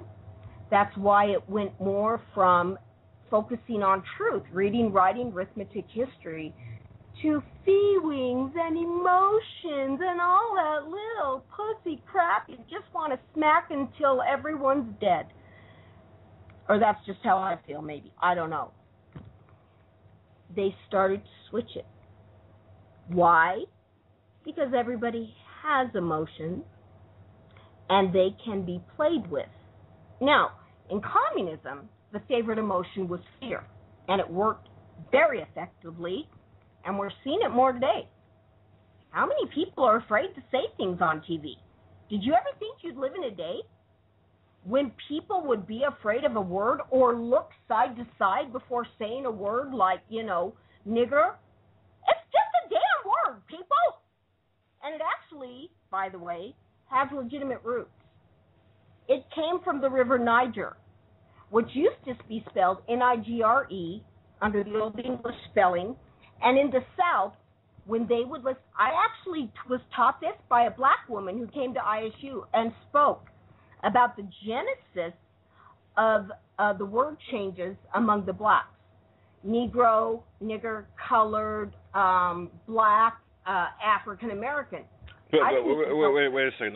Now hold on a second though. But you understand? I'll tell you, I don't agree with that because I understand that there are things that we've been set up for. I mean, we've been set up, but to use such a just such a derogatory term I've got like to that. tell you the background on it, and it was never ever meant to be that. It actually didn't become that until the KKK started using it derogatorily, started by Democrats, by the way. The KKK was never supported by Republicans, all Democrats. This woman said back then, and this is actually true, my dad's family's all from the Deep South. Right. And this is how endemic it is in education. Most conservatives even say this. And that's why I call myself broad, dame, and chick. Get over it, women. Who cares? Monosyllabic words do not beat our butts. I always say it because it just makes my day to see a Femi's head explode. It's just awesome. But anyway, you use that word, and they will spend the next hour on that word. That's called a distraction tactic if you know anything about the military. Distract, divert, evade, deny, lie, stall, attack. And those are the tactics of Islamism and political castration. You never focus on anything real. Remember the debate. He never answered a direct question. It was always distract, divert, stall, evade, deny, lie, attack. Every single question. That's why he never won a single debate. But anyway, she got up and she was actually saying that the word was originally Niger. Now you have to understand that when the slaves were being sold, and the slave trade, by the way, in Africa started by Muslims, and the Africans actually would keep one another as slaves in their tribes, and they would sell them to the Muslims and then eventually to traders from Europe and then from America. And anyway, she got up and said, now the word Nigre with the original English spelling, in the South, when they would put up the posters for slaves, they would put up things like fresh from the river Niger, because that's the river they would go up. And the Southerners, who pronounce things phonetically, would call it Nigra. Now, my dad's family was Deep South, and I'll never forget, he almost had a heart attack laughing.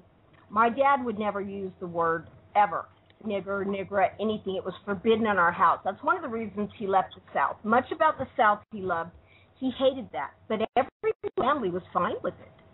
He could never understand that because it goes against our beliefs. But they were fine. They were raised with it, and it just didn't bother to question. He left. He left the South for that reason, which broke his heart. There's a lot he loved about the South. But when his family came to visit, he would always warn us, they're only going to be here for a week. They will use that word. I don't want you yelling or screaming or having a fit, because that's what we usually did if anybody used it. Because we knew how our dad felt about it. He couldn't stand it. And I actually have an article after my dad died that really explains this in quite a bit of detail, called What a Daughter Learned, What a Father Taught, if you want to go find it. It got quite a bit of play, but it's quite a long one. And anyway, he told me, he said, they will say that word. That's just how they are. I don't like it, but they're my family. I do love them, and I expect you to show them respect. Well, I was like maybe 6 when they visited us in northern Idaho at the time, when my dad was in charge of the Job Corps up there. And they came in with their southern, I could never understand them. I had the hardest time understanding them when they talked. But they kept saying nigra, nigra, nigra, nigra. And I finally pulled my dad over and I said, Dad, they're saying nigger wrong. And he about fell over. They all dropped to the floor and laughed, because it took them several years to forgive my dad for marrying a Yankee when he married my mom. And I'll never forget my Uncle Ed, my dad's brother, saying, Robert, this is what you get for marrying a Yankee and raising your kids in Idaho.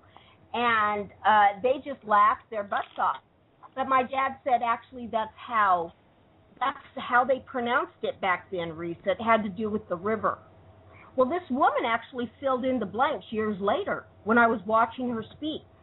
She said the Southerners would pronounce that river Nigra, and that's actually where the term came from, Nigre, Nigra. It was never derogatory. The posters said that's where they were from. You've got to understand, they were not very well educated back then, and that's how it was done. Now, she said with the Southern drawl and the laziness of the drawl, it eventually kind of became nigger. But she said the actual words nigga was done more by the blacks, who were not allowed to be educated. They were not allowed to be educated. So tell me, I mean, I'm not sure I quite understand the connection between the use of a pretty pejorative term by today's standards. That actually stunned me, and here's why. When Obama was running, if you remember, everyone had already said Clinton was the nominee. I even remember a Saturday Night Live sketch on it where all these people showed up for the debate, and there were the Democratic Party leaders saying, "Thanks for showing up, everyone. We're going with Hillary." And this was like in the fall of 2007. And they're all going, "But we're running for president too." "Right, but we're going with Hillary." And it was just this really funny skit. Now, at the time, Obama hadn't even announced he was running. In fact, he was saying he wasn't going to. But then that spring, out of the blue, he said he was going to. And everyone was stunned. I had been saying, America fears words now. Khrushchev's prediction came true. And because that's been so pounded into our head by media, the three commonalities, education and Hollywood, everyone is so afraid of being called sexist, they will elect Hillary for that. When the first time I saw Obama get up and announce, I turned to my family and said, Americans are more afraid of the word racist than sexist. He's going to get it. Yeah, there's an element of political correctness that people think they need to... Castration. Don't ever call it correct. It is not correct. That is a huge sticking point with me. It's political castration. Do you know why? Because Khrushchev actually said these words, if we can render America impotent, we can beat them. Because I was looking for a word to replace correct in my writings, and I found it. And I went impotent, castration. That's what he was trying to do. He was trying to castrate America to make us impotent. Political castration. And that's how it was born. And I was actually using it back in 97, but I didn't start putting it into my writings, I think, till about 2004, because my husband, my ex-husband and my dad found it offensive. What a rude word. The minute I started using it, I was getting letters from well-established journalists and historians. They just went nuts for it. They fell in love with it. And I'm like, I can't believe no one's ever thought of this word before. But I found out how little people understood about history and the plan that Khrushchev enacted. And that is also why you hear everybody call us a democracy now, because Khrushchev had said back when he was teaching his spies to infiltrate, don't call America a republic in education, media, or Hollywood. Call them a democracy, because the more easily led of the Americans with the word republic, that's going to incline them to vote Republican. So if you call it a democracy, it'll work in our favor. They will go to the left, and they will vote Democrat, which is what we want, because that was the party they had infiltrated heavily. And that is why now you hear us constantly referred to by journalists, by everybody, teachers, as a democracy. But prior to 1960, every article, every movie, every textbook, you never saw the word democracy except, they were considering these forms of government. And it's always republic. I actually almost got into a fight with my oldest son's high school teacher, who marked him wrong on a test because he had put republic instead of democracy. And I brought my Constitution, asked her to show me where it was, and she pulled out her NEA handbook, and I stopped her and said, I have a degree in education, that's your problem. That's a lie. Why would they print it? Because they want to lie to you. I didn't feel like I was being vague. And I showed it to her, and I could see it really bothered me. She goes, no, they say right here that America is a democracy. And I said, and you're going to believe them over the law of our land, the Constitution. And right. I never got an answer to that. Yeah. And I got to tell you, the replacement of words do mean things, as Limbaugh has said before. The replacement of the constitutional republic with democracy. Right. Words do mean things, but you've got to remember, too, words only have the power you give them, and they removed the power from republic. They gave it to democracy. And as your son and I were saying earlier, even on news stations like Fox, you see them talk about we're a democracy. I almost flip my lid every time I hear that. My sons run My son, the other day, my son went, I'm making sure there's nothing near you. They're talking politics, and you're going to throw something at the TV again because they're going to use the word democracy. You and I know it. I didn't realize how much I had done that. But my sons actually told me both. Do you know, Mom, I'm the only kid in my history class that knew we were a republic.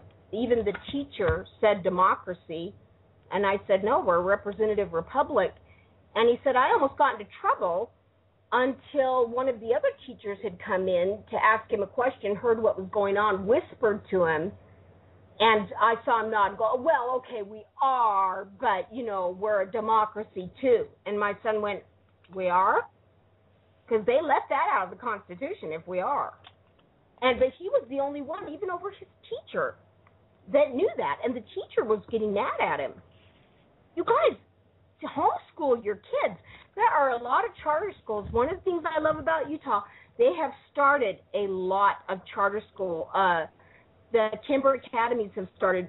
Glenn Timber is the son-in-law of Cleon Skousen and has carried on his work a great deal. And he started these academies of education the way it was in the beginning. You know, they taught the Bible because it was a book everyone had, but they taught it also because it had foundational laws, morality, on which all societies had thrived and done well.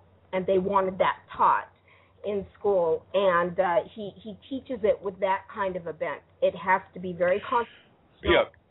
And look, I mean, the Communist Party goals that were read into the Congressional Record in '63: get control of our schools, use them as transmission belts for socialism and current communist propaganda, soften the curriculum, get control of teachers' associations. Again, NEA, put party line in textbooks, and this all started in the '50s. So this is how much has changed, and now many children are just carted off in buses all over town because of busing. Yeah. You know, the schools are centralized, and once again, you get them centralized, you get them a captured audience, and we've got. Yeah, and our Constitution, they wanted education to be very local, with the final word being the parent. That is why we never had a Department of Education until that bane of our existence, Carter. In fact, that's what got Reagan elected. His goal was to get rid of the Department of Education in his 1980 campaign, and it was his biggest disappointment when he left office that he had not been able to do that. It is not meant to be federalized. It is meant to be very localized. And you know why he started it? The Right to Work Act had started in the 70s. Teachers, a lot of them were no longer joining the NEA, and because they lived in right to work states, which were being passed, they didn't have to. The NEA pressured Carter. It didn't take much, you know, with a eunuch, and he totally caved. Created the Department of Education, which meant it didn't matter now. Federal trump state, remember that lie? And they said, since education is now federalized, it doesn't matter if you live in a right-to-work state. We went round and round about that because Idaho was right to work, and at the time I lived in Idaho and graduated from Idaho State University. And I refused to join the NEA, and they told me you won't be able to work, and I went, nope, it's local, and they said, nope, it's federal since the creation of the Department of Education, 12 years ago. And we're right. They were right. If you don't join the NEA, you can't teach. And I said, well, I can teach my kids, and what I'm going to do every day after school is undo the crap you're teaching them, and I did. They had to spend an hour every day after school with me, tell me what they were taught so I could undo it. Well, I think most children, most students, whether they're in elementary school or secondary, high school, that is, have been a lot of this, by the way, a lot of the language, a lot of the the curriculum. I'll just call it the curriculum. A lot of it is under, I don't want to say under the oversight, but has been influenced through, for example, the United Nations. Yeah, definitely. And people don't get that. Mm-hmm. Yeah. And where we cave to the United Nations, places like Japan, look at the algebra, for example. Pick up a Japanese 10th or 11th grade equivalency algebra book and look at ours. It's try to figure it out. Yeah, I don't even remember being that advanced in college algebra. I mean, exactly. God. Exactly, and we've allowed the communist takeover. And yes. you know, the naked truth. By the way, you spoke of the naked truth by Bowers. Yeah. Now, yeah. That has a lot of. It's actually the Naked Communist Revisited with James C. Bowers. It's available, I believe, on Amazon. But that book goes into all of the goals that we're talking about here, all the communist goals. Mm-hmm. And are we not seeing through communism and through the morphing of Islam and communism, unlikely allies as they are, but they are. Are we not seeing? Are we not seeing the setup for one world governance here? Well, when Hitler and Stalin made the non-aggression pact, no one paid attention. Were we seeing the setup then? Yep. Now, here's the interesting thing, though. Both Stalin and Hitler hated each other. They both had secret plans to turn on the other when they felt strong enough. Hitler beat Stalin to it. Now, bring that forward to today. Islam and communism inherently hate one another, which means what? They've got to be having plans, and I absolutely believe they do, to turn on the other when they feel strong enough. Now, I believe Islam will turn first, but communism is fully in societies. They have standing armies and nations, whereas these guys usually go around to mosques and they get little groups. Now, I've always said Pakistan was never our friend. People were stunned when bin Laden was found in there, and I've been writing about it back in 2004. We'll find bin Laden most likely in Pakistan. It's right there by Afghanistan. Of course they are. They're very friendly to terrorists. Look at Khan. Look at the people they've supplied, and we've never done crap about it. But I believe communism in the end is our oldest enemy. Islam is the really ugly bearded face. I mean ugly. Damn, they were hit with the ugly stick by God and then beaten to death with it. But they absolutely will turn first, but it will be communism that wins the day. They're fully institutionalized.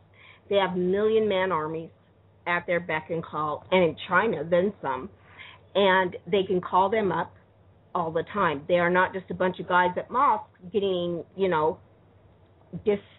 disenfranchised, militant young men raised on hate and hoping they'll join and put on a suicide vest. These guys in the communist countries have no choice. They're raised in it. You have to do military service, and they do. They do the military service. But here's one of the things I want to throw out to your people. Back in 2005, I was contacted by a young Muslim man who was in Europe at the time, going to school. He had left Islam, but he had not let anyone know. And he'd actually left it because he'd had a Jewish lab partner when he was in undergraduate school in one of the countries over there. And this young man was really nice. He liked him. He was smart. They got along really well. And he said that suddenly my Islamic friends that had served in the military with me back in the nation he'd come from and had been my friends all my life, they started to torture and harass me. And I went, well, I was assigned this guy, first of all, but he's nice. What's wrong with you? And he said, I sat down and went, this Jewish guy that I was taught came from apes and pigs is human and decent and wonderful to me. And these Islamic guys, which are supposed to be God's jewel or Allah's jewel, are now turning on me and torturing me. And he went, my gosh, I've been totally deceived. Well, he had attended the A.Q. Khan school for a brief time. And he had met him one time. And he actually said to me, I need to know something, Risa. Do you know what MTBF is? And I said, no. He said, it means mean time between fracture. Now, this young man was going to school to become an engineer, don't they all? He's extremely intelligent, a very nice man, and still a friend. He said, why do you guys let enemy nations make your parts? And I went, what? And he goes, I've seen this, and I actually wrote about this in an article. He said, for many years, enemy nations of yours like China, and Muslim nations would make your parts and they would do a good job. But we were taught that the day would come when we would mess with MTBF and you would have no idea. And he said what we were told to do is to make a part that may have a mean time between fracture, that is how long it'll last before it starts to fracture and needs to be replaced, of say 1,000 hours, but we would mark it with an MTBF of 2,000 hours. Meaning you guys wouldn't even get halfway through before it started to fracture. Now, I want you to think back. This young man worked on the Airbus during graduate school, and he said everyone here is Muslim and Chinese. Have you noticed how many brand new Airbuses have, I mean, we're talking new. Oh, yeah. Look, this is, we were told, and Risa, we were told, in fact, there are government documents that we have seen that have proved this out, where there is this whether it's the Airbus from China, the parts from China, look, this has been a long time in the works, and people have to understand this because it's so important. It's from a country that did it, and they were taught it. So yeah. Oh my gosh, and then but that brings me to my point. When I said I've been suspicious of that ever since I started to see labels made in China, made in Pakistan, made in Afghanistan, wherever. And I said, why aren't we doing anything? And he said, and this brings me back around to the whole thing I gave you with us being so afraid of being labeled racist that we would rather die in a fiery crash than be called a racist. He said, because those nations are dark, Risa, and you guys are terrified of being accused of being racist. Bam. You and your leaders are so afraid of Islamophobe or nigger or any word that all someone has to do is hint. Is this racism? Is this a law? You guys will fold instantly, and he's right.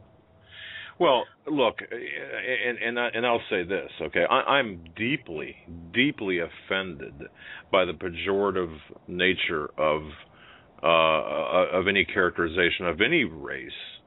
Okay, now, offended, but the fact of the matter is, he said we're taught to use that, Risa.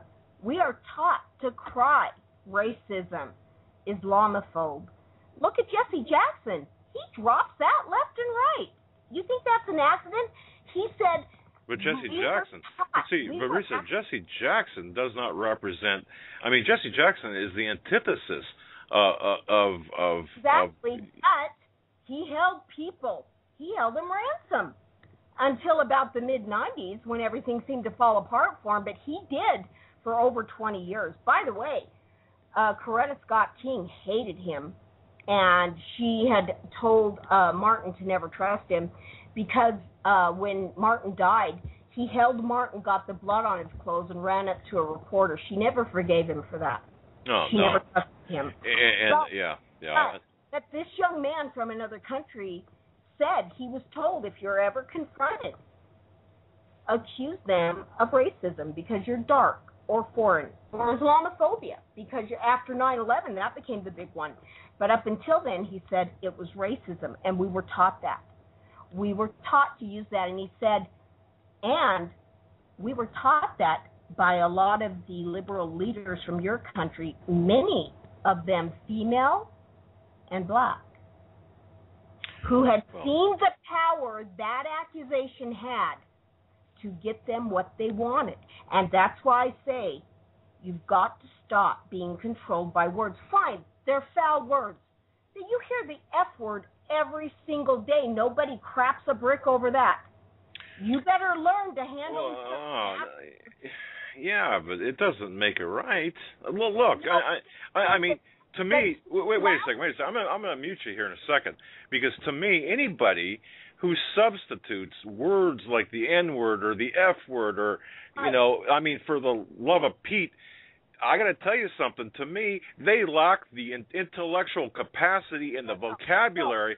No, I'm telling you right now.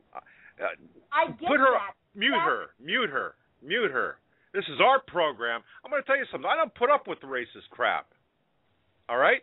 Now, I listened to about an hour of this. All right? Now, Risa, I'll tell you, I was with you for the first hour. I think you had a great thing going. But when you throw stuff like this into the program, I can't back this. No, Doug, I'm not saying I use it either. I was raised not to. But what I'm saying is, by talking to people like this, I've realized there was an agenda behind making certain words illegal and making certain words so that if you used them, you could lose your job, your business, and even your freedom. We either mean freedom of speech or we don't. And that is my point, and that was this young Muslim's point, is that you guys have got to stop being so afraid of being accused to be that. No, I don't support it. It's not allowed in my house, and it never was, not even by my Southern dad. But my point is, there is overwhelming evidence that that is what the other side is using to quiet us and keep us. It's the fear of that word, of being accused of being one of the ists, racist, sexist, whatever. Right. And when this young Muslim guy told me that, he said, because, Risa, we're brown, and you guys are terrified of that. And I went, we're not afraid of brown. What are you I didn't even get what he was making. And that's when he said, no.